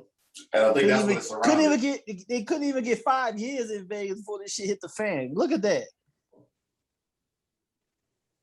This is only year 2. Vegas. Yep. So and nobody better not question my intuition about shit. I sense bullshit when it's coming. Because they say Vegas, polices itself. Yes. They'll sit up there and say, hey, his money ain't too right. You might want to look into that. Yeah, they don't play around. They don't play around. You need to be on up and up at all times. You win at one spot, you ain't playing in no spots no more. Right. You ain't gonna get all of us. Exactly. Fool me once. Fool me can't get food again. It's not. Hey, this dude won $6 million over on us. Don't let him in your spot. Mm-hmm. Mm-hmm. So I don't know, man. The if the Falcons fucking come back, I don't know. I can't see it. I can't even say it. This is how sorry the Falcons are. Do you even remember the tight end they drafted? I mean, I do, but I don't even think he's going to. I know he's a freak of nature, but I don't think he's going to be as dominant as people trying to make it seem. Like who's that? Him, the dude from Florida. Yeah. Kyle. Yeah. Remember, they was talking about the 49ers was going to take him. And I was like, that's kind of high for a tight end. Again, like I said, he's going to be LG Comfort, Travis Kelce, Waller, Jimmy Graham. He's going to be a problem for a good 5-6 years or something like that. Like they've always had. Now with that quarterback, remember he don't like to throw the ball to nobody in the red zone. Kyle Pitts. That was his name. Julio was a problem too. They just couldn't win with him. They ain't throw him the ball in the red zone. It's gonna be a problem. Red zone. Right. That's but where. but I tell you this. I will tell you this though. When Matt Ryan was good, is when he had Tony Gonzalez in the middle, and that used to be his red zone target. So if he can be that safety blanket, but at the same time, like why you couldn't do that with Julio? Because Julio was almost the same size, but basically, you exactly. I don't know. Pitts, hopefully can be that guy for him. But like you said, but this is also like you said, 5 years. We know Matt Ryan ain't gonna be there 5 years. Well, he ain't gonna be. Yeah, of course he ain't gonna be in 5 years for sure too, though. That's a given too. I think after this year, if they don't win, he definitely out. That's what I'm saying. I think they're gonna be a top 5 pick, and then they're gonna get off his contract. They were trying to get rid of him this year, but they couldn't get rid of him. Nobody wanted him. Yeah, next year they can cut him and just. Well, it won't hurt the cap. Yeah, it won't. I mean, it will hurt, but not as much. Yeah, that's what I'm saying. It was gonna hurt this year. They were thinking about this year, but it would have really hurt the cap bad. Yeah, that's why I don't know why people keep yelling about we gonna trade Michael Thomas. Like that is not happening. Nope, yeah, exactly. Purgatory. Look, that's it. That's all. They'll sit his ass on the bench and just don't say nothing before they trade. Well, that's the problem I have with casual fans that don't know. Like, right, you can follow a team, but you got to understand the rules and the finances. Same thing with basketball. Like, yeah, it sounds good to just cut somebody, but you don't realize that it's going to be a $40 million cap penalty for the next 2 years. You know what I'm saying? You know like that type of stuff is fucking. That's the niggas that played Madden, but only play the game Madden. They don't run They ain't Dynasty. do the GM They ain't side. run Side Dynasty. exactly. Yep. They don't Yeah. run Dynasty mode. Yeah. When you That actually got to Dynasty pay to motherfuckers yeah. salary caps and Mhm. then, oh yeah, All Yeah, that's ex- a different animal. exhibition games. Yeah, that's a different animal. That'll be like, Yeah, exactly. When you you got like, shit. you You got be looking at that shit and you like, Yeah. God, now I want this nigga gone, but damn. Hey, they say, because it pops you up sure on the wanna screen. cut? Yo, you sure you Yes. want to cut? You will Right. incur a $20 million cap penalty. Like, what the fuck? Yeah, fuck. God damn, I can't sign nobody with this shit. Because God damn. I'm over getting here my adjusting Madden my league in order nacho now. prices. Yeah, I'm getting my Madden league in order now, and like Ryan Tannehill, I think the next 2 years he got like a $30 million cap hit. So See. so that's my quarterback for the next 2 seasons. Then I'm gonna draft somebody like that's like you said again. It ain't just online or exhibition play, nigga. You gotta do that franchise. Understand what your team dealing with. First 5 Like you years, said, anytime I adjust those take over Madden, nachos. right? The first 5 years, I got the whole team and just get all number 1 draft picks. Because look, that's it. That's all I got the money for anyway. After I gutted the team, because just trading away and cutting people, shit. That's what I say. You just got on. It's different.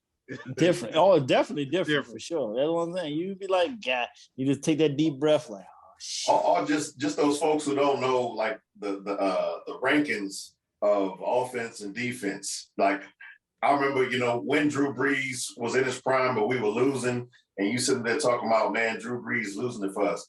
We got number 1 quarterback, and we got 28 ranked defense. Make that make sense, right? Like, who losing for us? Drew Brees always lose it in the last minute. Well, you know why? Because the defense can't stop the Can't stop nobody.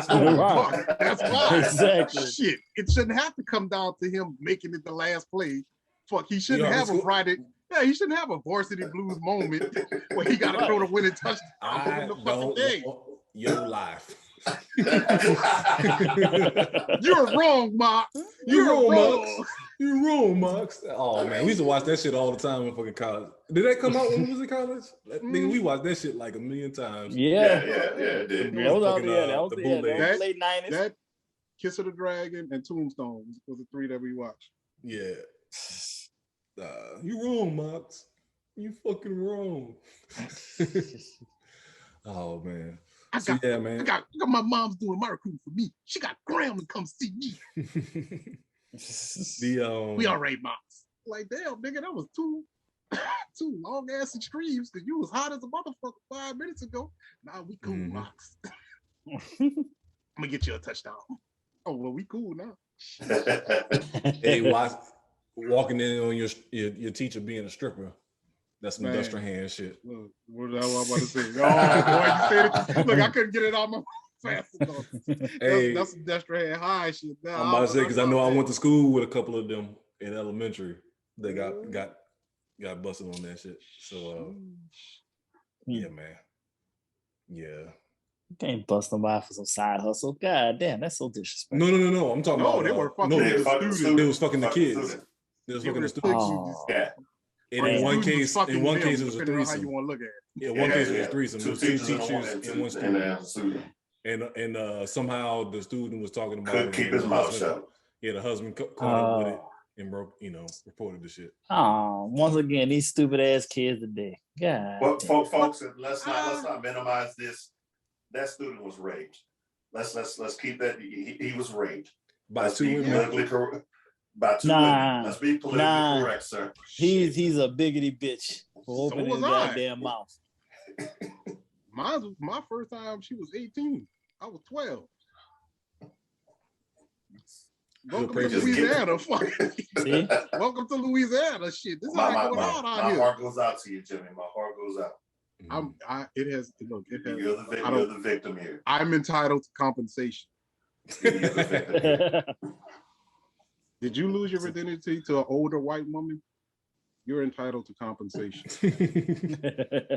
She was eyeing you the whole time. Look, just had this whole Mandingo fantasy in her head and everything. Look, I'm gonna get that nigga book. Mm-hmm. She got that checklist off. Yeah, early. All right, so let's take a quick break and we can come back and talk about LeBron James and how front offices feel about his lack of talent. All right, switching over to basketball. When we talk about the NFC West, our favorite sport. There was a poll released, and front offices did not give one single vote to LeBron James being the best player. Now it was 10 executives that they polled, which is a small number. Small number. Say to say not his own team. Right. Did not vote for him to be the best player. My thing about it is, it's probably right, but it's the way that it was presented. Like Tony Love was saying in one of our breaks. Yeah. It's clickbait because he's probably. I mean, in my opinion, he's not the best, but he's top 5. He's top 3. You know, we can argue for that, but he, the other part about it is, it depends on who you ask, what front offices you ask. Was it front offices that he's done trades with? You know what I'm saying? Was it front offices that been beat by him? You know what I'm saying? So like it's I can bet you Miami was one of them. Oh yeah. Miami, Boston, Detroit, Golden State. The Knicks. Cleveland, obviously. Cleveland, yeah. Cleveland, you know what I'm saying? So it's, you know what I'm saying? It's Clippers. Did we say Clippers?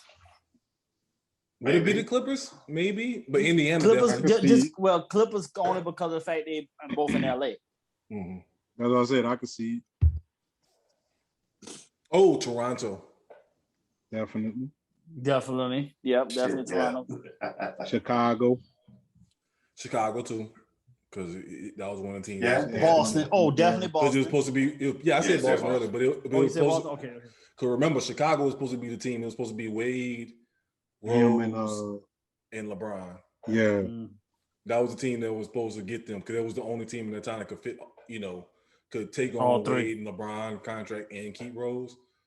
And then Miami made those moves to get all 3 of them. But yeah, like it's a lot about nothing. You know what I'm saying? Like, if you don't think he's the best, he's still fucking top 5 at top first. 5. Number 3. I say top 3. I say top 3. I mean, number 3 on all-time scoring. Yeah, so that's the other part about it too. Yeah, like, I'm about to say it. You know what I'm saying? If what Jada Kiss said, if I'm not the best, then I'm right next to him or whatever he said. But so like it's but still but this nigga's still a freak of nature at this age, and the size, athletic ability is still ain't right. I mean, you only can carry street clothes for so much, you gonna get tired. Fuck. But like we said, that was the thing, is like it's the teams that got something against them that been either been beat by him or he didn't took one of their players. So yeah, the Pelicans, that's another person we're missing. The Pelicans are gonna be on the list. It's like, God damn it. But at the same time, the Pelicans should be mad. Like, nigga, you got like 10 picks. Yeah. Like, true. I don't look at the Pelicans. I don't even think, David worked with him. David Griffin worked with him. I don't think the Pelicans was an option. But David Griffin respect what he did. Now, wait. Here's the thing. And I know we're going to talk about this in a minute, so we might as well just go ahead and jump into it. Pelicans may not be mad about LeBron James, but they might be mad about Rich Paul. Right. So they're connected. Yeah. It's connected. Yeah, that's all we want. Yeah, I got you. So buy one, get one free. The street clothes. That's so that's the other layer of it, is front offices, agencies. They don't like the way that Rich Paul has come in the game. He didn't go through the good old boy way, and he has so much power. He has so much power as far as a lot of the moves that he's making. Not even just with LeBron, but even just the other clients that they have in the agency. He had a whole workout with just clutch sport players. Just clutch sports people. I love that. Mm-hmm. For just this upcoming draft, he had at least like almost 20-something players they could all just check out within just that. And like that's where the problem began. That's even like that would have put up more layers. Right. Yeah, it's more than representation. So like I can't remember who the player was. I heard an interview and he was like, Not only, they don't just represent me. They do workouts. They got trainers for me. They got my meal plan and like they do the whole financial thing. plan, and they got it's the full package. Right. So it's like these owners and such is like, man, you really educating these players, and you get they don't like that. Much. It's the Sam's Club. It's the Sam Club, the sports agency. Yeah. You know what I'm saying? Everything you need a coffin, right, we got that too. Mm-hmm.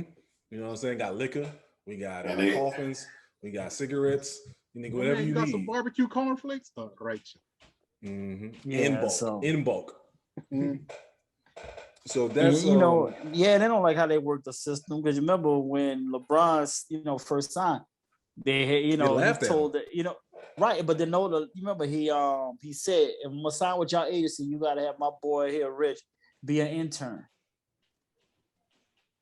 He was an intern first, and then he went to school and was interning at the same time. And that's how he learned the game and was going to school to get that, make sure he still had that piece of paper in the background. Mm-hmm. Then when LeBron made the push to go to Miami, that's when Rich already had his degree. They learned everything they needed. And that's when Rich became his official agent. And that's when the league got pissed.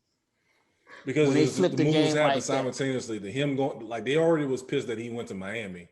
But then you got Rich Paul representing you, right? In that and you movie. you kept an in-house of everybody making money, and then he saw the money that you got in, and you was able to convince other guys. LeBron networking, Rich was networking, and they got cool with other players, and they start working other deals. But I told you, the downfall happened when Caldwell Pope got $20 million with no trade call. That was the straw that broke the camel's back. They said, all right, this nigga doing too goddamn much. Hey, he ain't even an all-star. And not even close to being an all-star. Oh, by the way, Rich Paul doesn't have a degree. Nah, he does. Yeah, that's what I'm about to say. He don't have a degree. That's why so he didn't get the degree then? Because remember the rule, they came out with the rules saying that you gotta have a degree. Have the degree. To be that's right. That was the loophole that they was trying to. Maverick is the one that got the degree. Okay, then. So I got the two confused then. Yeah. Oh shit! All right, so that's what pushed it over the edge. Yeah. That's right. Cause you ain't got all this nigga got is a high school diploma, and he fucking up the whole league. Mm-hmm. That's like the same way with players representing themselves. Right. Like that's what's killing. Like I know Baron Davis was one. I know I heard something recently talking about him. Like they kind of frown upon that as like, what you mean you're not going to pay somebody 10% or 15% to do something that you can do yourself? You know what I'm saying? Right. Like, especially when you're a star like that. When you're an all-star, you don't really need an agent. To negotiate that shit. You know what I'm saying? You can pretty much do that yourself because shit gonna fall in your lap. For the most part. Sometimes it don't go the way you want it to. If you're smart enough. You knew where I was going. You knew what I was going. Well, I don't know. I don't know where you going. Well, you go. Carmelo? No, Carmelo got everything he wanted. But a ring. No, but that's what he wanted. That's the thing. But because remember, going back to the Miami thing, he had that. He took the max money. Year. Yeah, he took the extra year. That's what I'm about to say. Year. He obviously didn't want the ring. That was my thing about Melo. He didn't want the ring. He wanted the money. At that time, right. So because if he wanted the ring, he would have lined up like it was supposed to, and it would have been Bosh out, and it would have been Melo in Miami. Right. But Melo couldn't pass up on the bread. That's where an agent comes in and actually gives you that other side. So like, the money's cool, but understand that. But it could go both ways though, because the agent could be like, "Hey, you might as well take this money now." You know what I'm saying? Or they, depending on what type of agent it is. Having a good agent. Let's go there. Right. Having an agent that has your best interest. That can get you money outside of just you playing basketball. That can make back up that money where because LeBron had his investments and stuff that he got in New York and all that, and all the getting it fast. It worked out. It worked out for him that way, money wise. But like you said, he sacrificed the ring for the cash. Mm-hmm. But guess what though? At the end of the day, sometimes that ring still can give you just as much cash also. Because you got the ring too. So he wasn't looking, he just like this. I know at the end of the day, this money gonna look, I know the money real. Like this ring, I don't know. But then he started seeing all his boys, seeing how LeBron flipped it and made so much more money and Wade with the rings. He's like, oh shit, I think I fucked up. Even with Bosh, more Bosh. I think it's more Bosh than anything else. Because look, Bosh still making money and has that ring instead of just like he ain't getting no more contracts, but still making good money. Yeah. Without making the money ring, if he was healthy, with the ring. If he was healthy, he would still be in the league if he was healthy. Well, that's true, but that's what I'm saying. But I think that's what humbled him more. The fact he saw him leaving, still making that type of, probably still making that same type of like he playing money. Man, how old boy said in Puerto Rico, man, I got 5 keys to keep taking that money. Right, but still, he didn't even have that at the time. He got it now, but he knew his heart. He knew his heart. He knew where he was gonna be fouled. He knew he was gonna be fouled in the bigger picture. If I'm gonna be shooting up the club out here making these babies, I gotta pay them. Right, that's true too. But shit, just make a remember now. Bosh was taking on more kids than he should have been taking on. So what the fuck? Whoa, all those in his? Well, I think one of them was not his, but that's one too many. One or two too many. I didn't know that. No. We can't sit here and big up Russell Wilson and then say Chris Bosh is taking on too many. Whoa. But no. But his remember, she still was out here in the streets at the same time. Oh, well, the mama. That's what makes it look worse though. The baby ain't got nothing to do with that. We can still buy Pampers and milk for the baby. The baby ain't got nothing. Because the mama out here in the street. Yeah, you talk to the wrong person right now. I'm gonna tell you that right now. You talk to the wrong one. I don't empathize like that, but I get you though. I respect what you said, but everybody get it equally. Equal opportunists. Like your boy said from Young Bloods, you and your folk can get it too. Another slept on classic. I don't think these new age kids appreciate the Young Gun. Nah, yeah, the Young Bloods was different. Rockefeller broke up too early. If Rockefeller had stayed for about another 5-year run like that, I think Young Guns would have been out there with like the Mobb Deeps and everybody else like that. Yeah, it was a possibility. That first album, they were too commercial. They were trying to go too commercial ASAP. That's why I said the second album was extra commercial. The first album was just raw, you know what I'm saying? But yeah. Coverage, Paul. So I know this is what I was going to with the money. No. You didn't forget about Chris Paul. Like, why? Another reason they hating on him too, because they got Adele.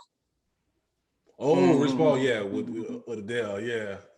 Hey, that was the straw. That was the straw that brought the camel's back for the finals, nigga. Like, ain't no way this heifer gonna lose weight and go get a nigga. What the fuck? Oh, we doing too much now. A nigga from Akron, Ohio. Yeah, like now heifer, you getting disrespectful. Mm-hmm. But she's not, one of those posh Brits. She's from the hood. Oh no. We know that, but the white people they need their one. They need their one. She's too pure. They need their one. Yeah, they need their purity and everything. But no, us black folks know she got her hood tendencies. But the white folks didn't want to accept that. That's like, hey, remember now, that's how black people didn't want to accept Whitney being a crackhead. Come on now. It is what it is now, nigga. We all be in denial of our great singers. Now I will say this: I give you, she was a crackhead, but what I didn't know how long she had been a crackhead. Like, yes, that was my thing. I want to dance with somebody. All that. She was on that shit back then. She started a hell of a drug. She was part of the hell of drug crew from day one. Well, her brother started off. Yeah, when the family got to come out and say it wasn't Bobby that got us right. Yeah, this was bad. Already here. Oh, that's bad. It wasn't Bobby. You already know Bobby ain't shit. Right. No, right. But that's the thing. Bobby didn't indulge that much. He did tiny bit. She pushed him over the edge. Bobby was more slinging it. He was drinking. Bobby was more of a drinker. He was a drinker than the drug side, but she brought him to that dark side. That booger sugar? Nah, that was all her on that one. Yeah, exactly. She brought him to that world. Oh, crack is whack. Listen to crack. King of R&B. King of R&B. What your boy said? Reefer and blunts. Damon Fox. Like this. Ralph Trophyz said it's the best. He said, "Hey, they are." That nigga look dead in that camera. They are 2 peas in a pod. Indeed. You know, I said, "Damn, that way that." Exactly. I said, "Well, damn, if they 2 peas in a pod, oh goddamn, they are. Hey, these ain't all Bobby now. So don't think that Boston foolery started this." And I mean, she's from New Jersey too. Hey man, hey, Newark, Brick City. Relax. Hey, relax. My child got New Jersey blood, so relax. She born in Jersey and then grew up, was raised in New York. Oh well. Hey man, you from New Orleans? So are you proving his point, or are you telling? Are you saying wrong? I'm actually proving his point because my daughter got 3 strikes against her between New Orleans, New York, and New Jersey. That's what I'm saying. Like, yeah, that's what I'm saying. She gonna be different for sure. Mm-hmm. She gonna have the new earrings. Yeah. New York, New Jersey. Mm-hmm. And be 6'5". Look. Oh, she gonna be a girl from Australia. Liz Cambridge. Yeah. Oh, damn. Dunking on people and shit. Mm-hmm. She out there with the crossover already. Dennis Schroeder, Suicide Watch. So to the fullest. He signed that one. I know we talked about it last week. He signed that 1 year, $5 million plus. And then this week he get to watch his teammate, which deservedly, Marcus Smart got what, 4 years, $77 million? Yep. I don't know, man. I kind of feel bad for the dude. No, I don't feel bad. Why? Why would you feel bad for him? I feel bad for him because he, like we talked about earlier with agents, he obviously got bad advice because there wasn't that many teams, like I even mentioned that before, there wasn't that many teams out there that had money and needed a point guard. This is where your agent comes into the game. I'm not putting on his agent. I think that's all him. That looked like some self-inflicted type of situation. Man, I bet you his agent was begging him, yo, take this money, man. I don't, maybe he was hearing because of the stuff what Lonzo was asking for and all of this other stuff, and he feel like he egotistically think he better than Lonzo, that he gonna get more than what Lonzo got. Mm-hmm. Because of just his numbers and everything like that, and the consistency that he did put up, he at least thought he could get that at least a little bit more than that, at least get the 100 over. And I think that was his ego. But my thing is like the fit, like I said, that's why I come in the agent part, which kind of could fall on him too. It's like, where do you think you fit where you gonna get this money? Because he technically don't fit the type of profile that the Celtics need.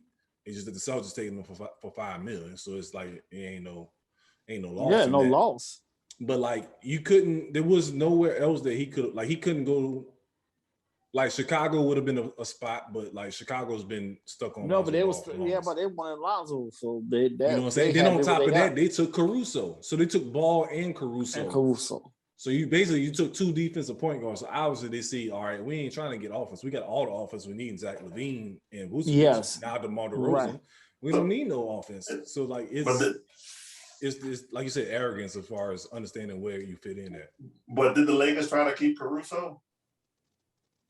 They knew they. I never heard nothing. I never heard nothing of them offering him anything. I think they was already set to kind of take that loss because I think they wanted to just completely rebuild anyway. I think with him though, I think he wanted to get out of LA, pretty much, and I think because he's only 27, so he can get this little short contract and still next year get that multi. Big dollar deal, but I just think I didn't have any problem with it. I just think he wanted out of LA, and if he got what he got, but that's the other part about it too. But they still, I think he thought he gonna get more than, but he still thought he gonna get more than that damn $5 5.9 though. Right. At least if, like you say, if he would have did a shorter deal elsewhere, he at least thought he would probably get close to that, still $20 million a year on a short deal.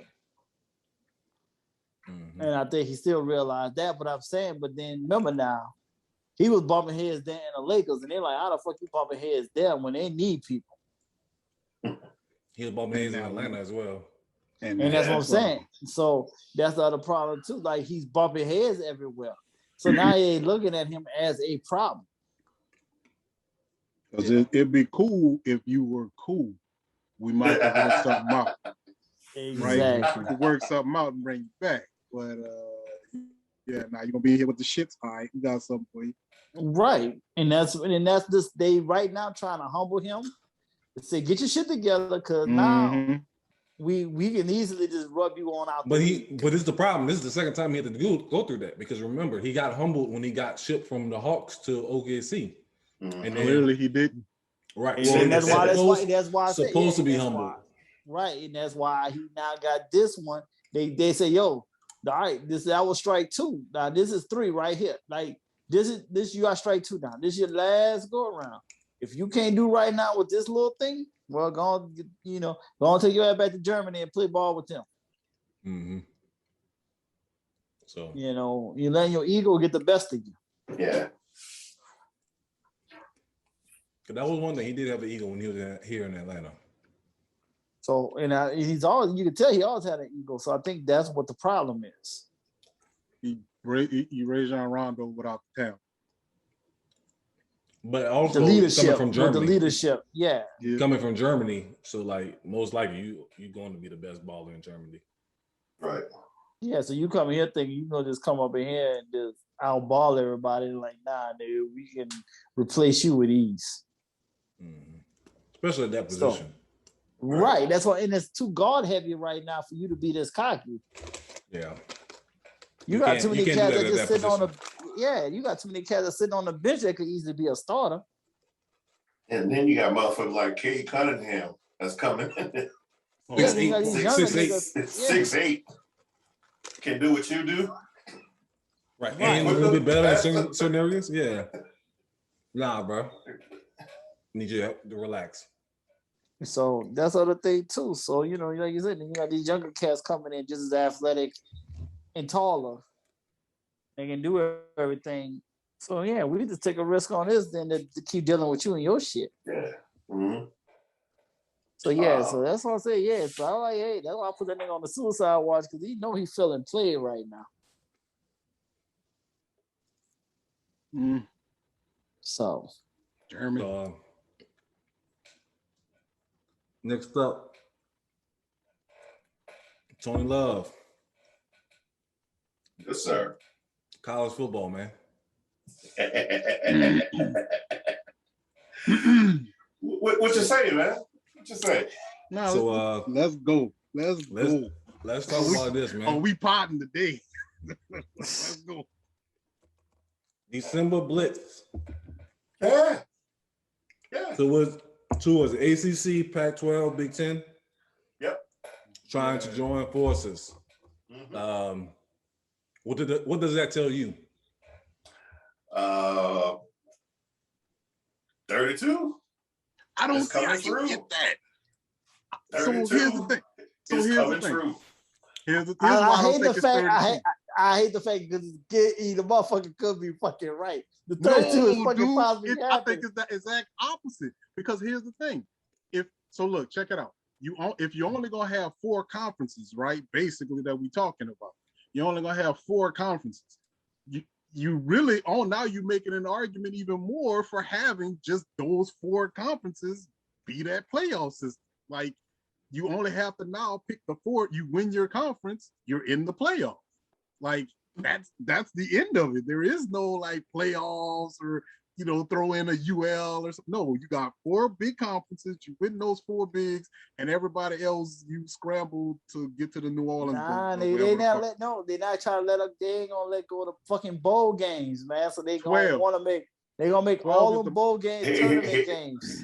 Since this argument, I've done some research here. Division II currently for their playoff system, they have 28 teams. And there's more Division II teams than there are Division I teams. Division III has Division III has 32 teams. The thing I've been preaching all this time. And they have even more. So isn't it fair to say that, hey, we can get to 32? I'm not saying 64. 32 teams. I don't see 32 is just a lot, though. 12 at the most. I mean, 12 I at the like most. Because look, I can tell you how. I can tell you how is doing too much. If it's on the top 25, why the fuck we need 32? So even if you make it 12, this is how you can roll, right? You get four champions out of the power divisions, right? Your four, whatever the four power SEC and whatever other three divisions they come up, or three conferences they come up. So you got four champions. You take four at-large bids from like your ULs or your San Jose States or something like that. You take your four at-large bids, and then you get like another four from like at-large bids in the power conferences, right? Somebody like a LSU, like that year LSU and Alabama ended up in the national championship because they both had winning records. You pick out another four out of that, and there's your 12 teams right there. Now, and there's your 12-team playoff. You won't get at large that high. Why not? You won't. You will not get four at large bids in the top 12. Come on. No, four at large from smaller conferences. From the smaller conferences. You're not getting in the top. Not in the top 12. Or get four smaller conferences champions. Four smaller conference champions. That's too hot. You will never get them. You will never have a MAC champion or WAC champion or Mountain West champion that high in the top 12. See, that's why I'm cool with 16. But that's I'm cool with 16. Though. That's why you need 12-team playoffs. Then if you're gonna do it like that, 12-team playoffs. Because if you put 32 in, now everybody's in there. You got a 5-5 team in the 32 playoffs. I'm cool with 16. Top 28 and 4 at large. That's way too much. I know. I'm cool with 16. Now again, that's why I said you getting a team that's like 5-5 or 6-6 or some shit like that, and now they're in a 32-team playoff now because they're a Notre Dame. It's gonna be 32, man. You see it. You see it. You see it. I don't see 12. Yes. Unfortunately, I see 16 late. But here's the thing. Nothing more than 24. Why is it okay for Division II and Division III to have 20 they don't plus have the money. teams? They're trying to generate the money. The money is already there. So you play more games to generate. But if you had 32 teams, you think how much money they make off March Madness. You saying for 32 teams, you ain't gonna make even more? But if you got 32 teams, but if you got 32 teams in the playoff, that lessens now your actual home, like your actual regular season game. Because again, you can lose 5 or 6 games and still make a 32-team playoff again if you're Notre Dame or if you're Clemson or somebody like that. As long as you got a name, they're gonna keep putting you in the ranking, no matter how many times you lose. So they want you in that 32-team playoff. I'm cool with 16. I'm cool with 16. I'm cool with 16. I think 16 is a bit much. So we got progress here. We've gotten you to come up high up. But I never moved on that. I never moved up to 16. That's fine. 16. I ain't never been past 16. 16 is way. We've gone from 8 to 12, and now we at 16. That's progress. I'm happy. Because I want to say I say 16 because now they're trying to do all this. I got 12. And I got 16. I always had 12. I always said 12. It's I'm cool with 16 because of the fact now they're trying to make all these mega conferences and stuff. They're trying to make more, but I'm cool with 16. That should be it. If you have a top 25, that's it. It should be only that top 25. But the top 25 is going to go away, sir. Yeah, the top 25 is going to go away. But it's not. Well, is it count? No, it's in the traditional. No, I can put it like this: the AP 25 will stay. The AP 25 has been around for over 100 years. That's going to stay. That's an institution. But anybody else, but the actual college football rankings, it's not even going to be a 25. It's going to go to your 32. It's going to go to your 32. If they go to 32, they're going to lose me. I'm going to tell you this right now. But I accept this progress. You're seeing 16. You are seeing 16. Thank you, brother. I'm seeing 16 only because, again, if you're going to do these power conferences, then I understand you got to kind of push it to 16. If you're going to keep it as it is, 12 is the highest I'm giving it. If you're going to make a power, these 4 or 5 power conferences or whatever they're doing, if you're going to do it like that, then yeah, I'll push it to 16 because that means you're putting more. I'm satisfied with the progress. I'm satisfied with the progress. So can we split the difference and just say 16? We're moving up. No. I'm stuck. I'm sticking. Dude, 16 is sufficient. I'm sticking at 32. You wilding with the 32 though, man. For real, you're sticking 32. Dude, 32 is ridiculous for football, man. That's too many extra games. 32 is ridiculous for Division I football, sir. Be specific now. Because of the bowl game. The bowl games and the quality. That's the only reason why I say 16. Yes, you use enough bowl games to make this sufficient. I gotta find this clip though, because ESPN did a thing on this 20 years ago. How you can do a 16 game playoff and incorporate the bowls. Yeah, that's why I say 16. Yeah. That's why I say 16. I'll give you. So how many bowl games you got? Yeah, I mean, with all the bowl games we have right now, you can make that. See, you can do that's 16 games right there with 32 teams with 16 bowls. Yeah, I mean, you can easily do this. We can make that happen. But now you want to be an asshole to use 16 bowl games to make this 32. No, nigga, I'm not trying to hear this shit. That's still too fucking much. You got a point there. I don't like the fact that he made a point with that. I like the progress though. That's all it is. It takes a while, man. It takes a while. I'm in the long haul. Convince y'all. The marathon. Long haul. Look, you're not gonna convince me of 32 until they actually tell me it's gonna be 32. Because I ain't. I'm not giving you 32. I told you so forever and a day. Look, and you get it all. Look, I'll give it to you. I gotta give it up to you. Progress. 32. Look, like you said, forever the day, you can have it. But for right now, we got to bookmark this. Is the only one. This is my new cause here. I remember Durant, Rashawn. Yeah, I know. Durant. Remember Judge. Remember Judge. Yeah, he called some things, but this one here, this 32. I won't be discussing with this 32. Though, I ain't gonna lie. You gonna be discussing because you can see it. You see it. I don't see it. I don't want it. It don't make no sense. This is America, baby. We too greedy not to let this happen. That's the fucking part that he made me fucking right. But that's why I say, because I think 32 will water it down too much. That's what I say. Exactly. 16, I could see. Because like you said, you can break down a 16 in the bowl games and still progress it as a playoff system.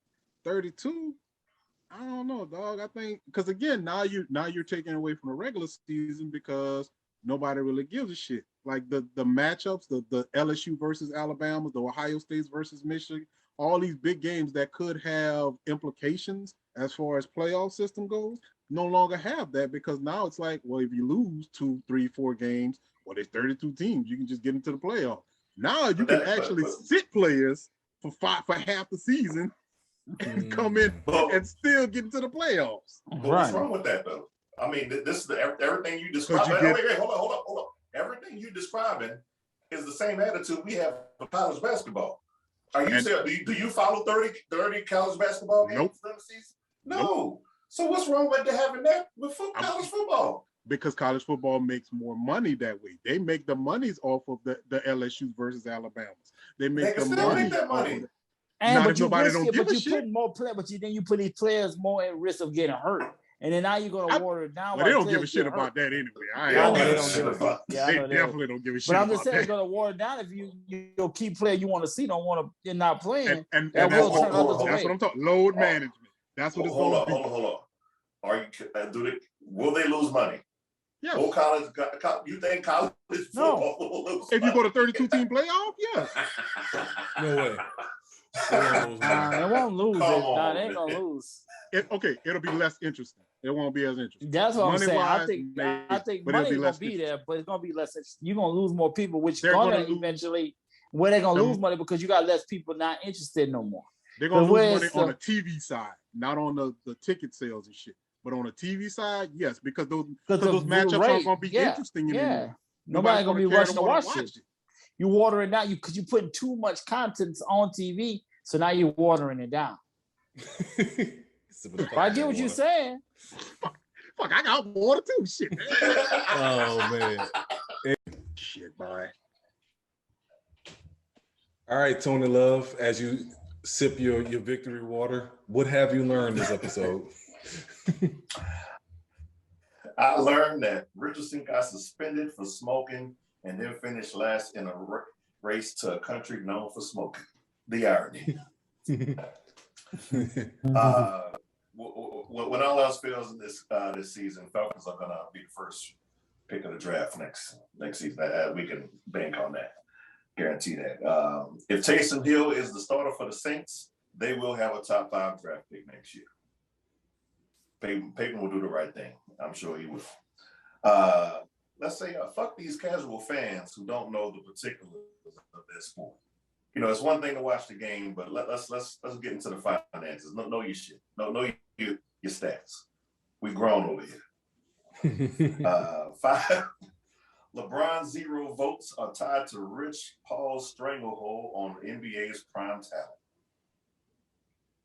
talent. 6.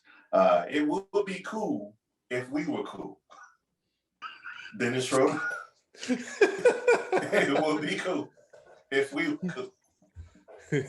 And last, college football is just too greedy to not let a 32-team playoff happen.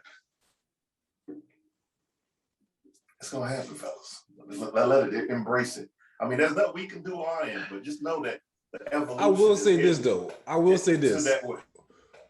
As long as we're in our 40s, and I don't think we even thought about, like, while we was in high school and college, we never thought about there being a possibility of a playoff. So nothing will surprise me at this point. No. Nothing will surprise me at this point. You know what I'm saying? Because I never understood the whole voting. They can do it. Voting shit. The voting for a national championship. Yeah, they're gonna do what they want, especially if they make money. Yeah. I think they can do all they want. I ain't gonna start watching until after the Sweet 16 going on up. After that, fuck all that 32 shit. I don't look at that weekend. I think everything done in the last 15 years has been an effort to take the stranglehold off of it from the SEC. SEC has won the most national championships. They brought in the most money. They're gonna do everything in their power to, give everybody else a fair chance. There's not gonna be a fair chance. Now you just line more SEC team to whoop your ass to basically make it more of SEC. Right, because the SEC team is gonna have the higher ranking. So even if you won the damn division, you're gonna be at the bottom seed. Because all the teams are gonna be in the SEC now.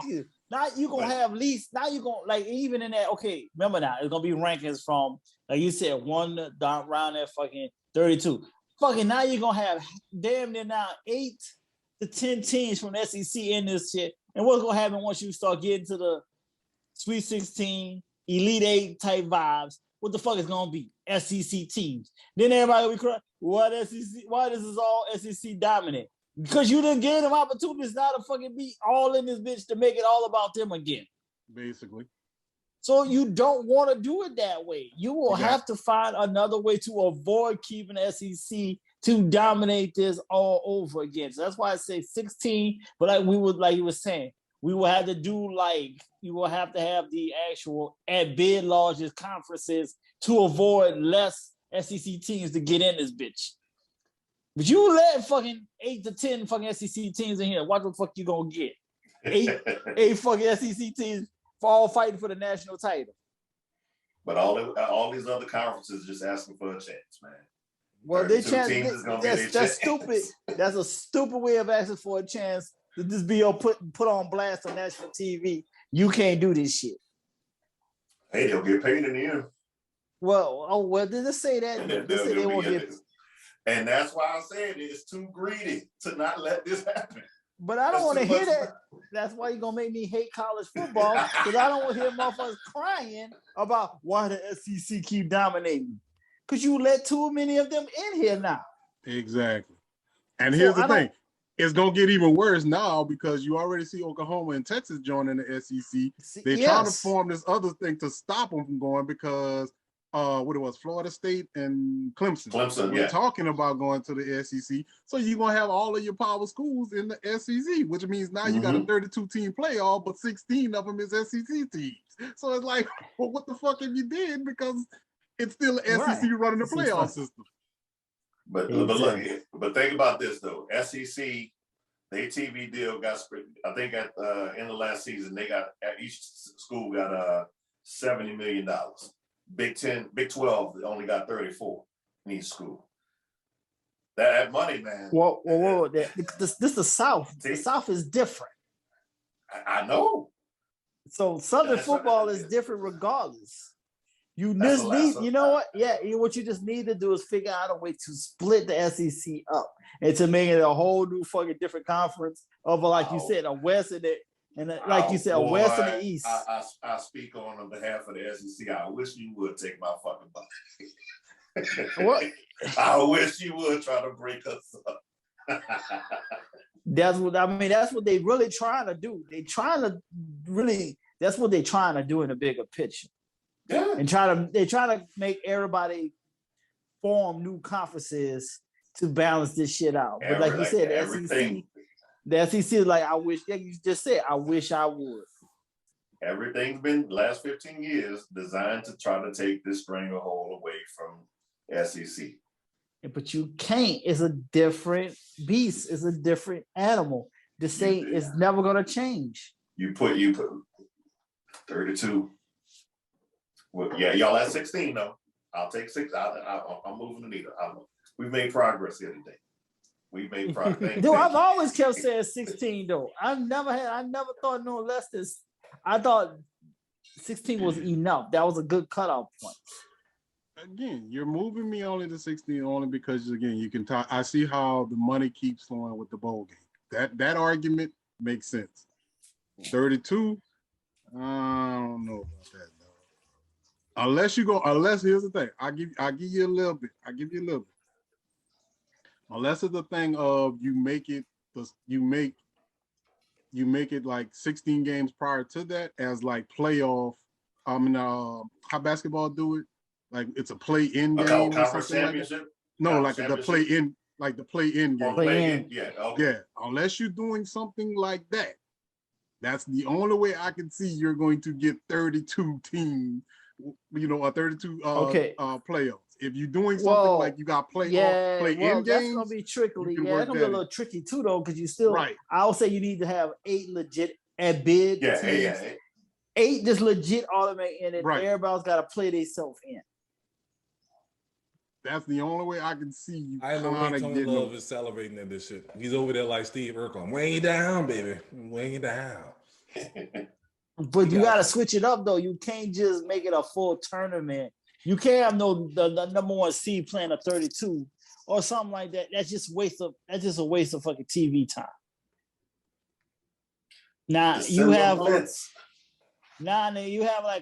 you said the number 9, like the 9th ranked team going against whoever the 32 team, whatever you want to do, foolery. Yeah, so you can do that. Top 8 automatically in. Yeah, top 8 automatically in. Then everybody's got to fight for their position. Can't have you saying 16 games that first weekend. You can't do. You can't do. No, they don't deserve. Wednesday. The top 8 teams don't deserve to fucking have to play no whack ass bottom ass teams. That's a waste of time for them. A whack ass 8-4 Texas. That's long. Dude. Okay, yeah. If you play, you don't think that Alabama, You don't think that'll be a good game, man? No. It's gonna be just an ass whooping. Right. But we tuned in for what? Kansas versus Long Beach State. No, we do not. We don't watch those games. That's the thing. Even when we watch it's the basketball tournaments. We don't even watch those. You don't even watch the first weekend. I don't get interested until the Sweet 16. That's what I'm saying. You make the Sweet 16, I'm not even interested in whatever you do. And we always watch the second weekend of it.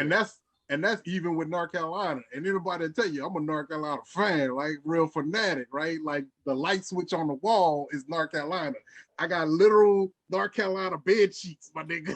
Like, I got real North Carolina bed sheets. I'm a real North Carolina fan. I don't give a shit until the Sweet 16. Yeah, that's what I'm saying. So that's just what I'm saying. That you wasting energy. Now and like I said, 9 on to 32, they gotta play themselves in to be relevant. The top 8 should not have to go through that shit. Make that a bye week for them. And then everybody else, then wherever it is the next weekend, that's what you do. Sounds But like they should automatically go in. Sounds like 32 to me. That you Well, promote. Hey, stop yelling at me with your shoulders, first of all. That's number one. Right. So, but I'm just saying, I mean, if to relax. Right. But if you gonna, like I just said, if you gonna do the stupid ass 32, it gotta be the top 8 don't deserve to waste their energy being up in there because they earn their right not to have to go through this shit. Because remember, we already doing the top 4 as is. At least you push the top 8 shouldn't even have to do this because they have earned their right to be where they at for the whole year. And then 9 through 30, yeah, wherever you want to do this whack ass greedy. If the greedy motherfuckers want to have 32, 9 through 32 gotta fucking fight their way for the next week to then earn their right to go through on their rights to go through the next week. Water. Because remember now, after that, you're gonna have what's gonna happen? Glove. Right, but guess what though? Because I'm just saying this. You think about it, the 9 through 32 teams, they're gonna eliminate each other. That's 8 games. Yeah. So that injuries. So you did, yes, but then now you knocking that. Now you got your new 8 teams then going ready for the next 8 teams that just had their bye week. So now you balance it back out, then now we can go start playing some real football. And call it a day. Mm-hmm. So 2019, number 32 was 85, 31 was 85. See? Appalachian State, 13-1. Air Force, 11-2. Boise State, 12-2. What they do? But let's Virginia Tech. I was fucking around. Virginia Tech was 27, 8-5. Like I said, it was the reason why I was quiet. Nobody want no 5 win. We don't want nobody want to play no 5 win playoffs, team. Man. Yeah, but guess what though? If they can beat any, they can any, like you said, not wherever the 9 through 32s, if however they fall in place, let them fall in place and be ready for the next week because they didn't earn a right to then try to get somewhere. But then after that, you cut it in half. I help you. I resolved this shit for your ass. You can have this whack ass 32 without the fucking top 8 having to play. Because I feel like the top 8 don't deserve to have to play. At least the top 8 is what I'm saying. Don't need to play. Because it should only be the 8 team in the first place. But so I'm helping your whack ass playoff system. So glove. Still don't care about that first weekend anyway, though. But I'll be ready for the next weekend. I'll watch the highlights on any upsets. Wrap it up, B. Like we do with the same thing. Wrap it up, B. Get you some soup. You know what I'm saying? Niggas take L's every day, B. Yeah. Airtie King, what else you got in closing minus fuck these playoffs. These fucking playoffs. Your girl Richardson has been humbled and she knows she gotta learn her role to understand that she got a lot of work to do to become a true outstanding sprinter. Mm-hmm. And that's it. All right. Jimmy in the dome. In the Brothers Chicken Superdome. I really don't have much, honestly. I don't. I think I'm gonna chill today. I ain't got much to say. I got it all out. Yeah, I got it all out in the 32 team playoff. Man, I don't have no more fighting. I'm done. That shit hurt, dude. That shit was draining. That shit was mad draining. It was super draining. Too Oh, greedy man, for this not to happen. Mm-hmm. Sometimes you gotta count your losses, man. It's just... Too greedy. American capitalism. Oh man. Hey, So, nobody's arguing that. I just have Hey, a just don't like argument about the crazy part about it, like going like not next week and the following weekend, maybe I was gonna do like a I was gonna get into college football heavy because that's by the time the season would have been started. I was gonna we was gonna dig heavy into it, but I mean we already got there so far.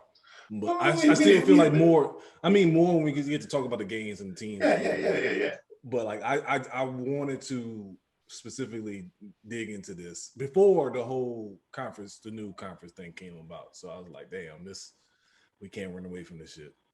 Right. The timing of it was meant for us to speak on it still. Yeah. I mean, with this NIL, man, there's a lot more, financial interest that's going to be into college football now, in college sports in general. Yeah. You don't think that they're going to expand this? Follow the money. We get it, Negro. We get it. I just need a legit Follow system. the drugs, you get drug dealers. Follow the money. You never know what you're gonna get. Exactly. So all right, man. We'll be back next week. We'll figure out what conferences or divisions we're gonna talk about next week. Hopefully, we don't be too disrespectful. Like we did I think the rest are gonna be West. mad boring, so they might get disrespected. Yeah, we might as well just wrap it up next week, huh?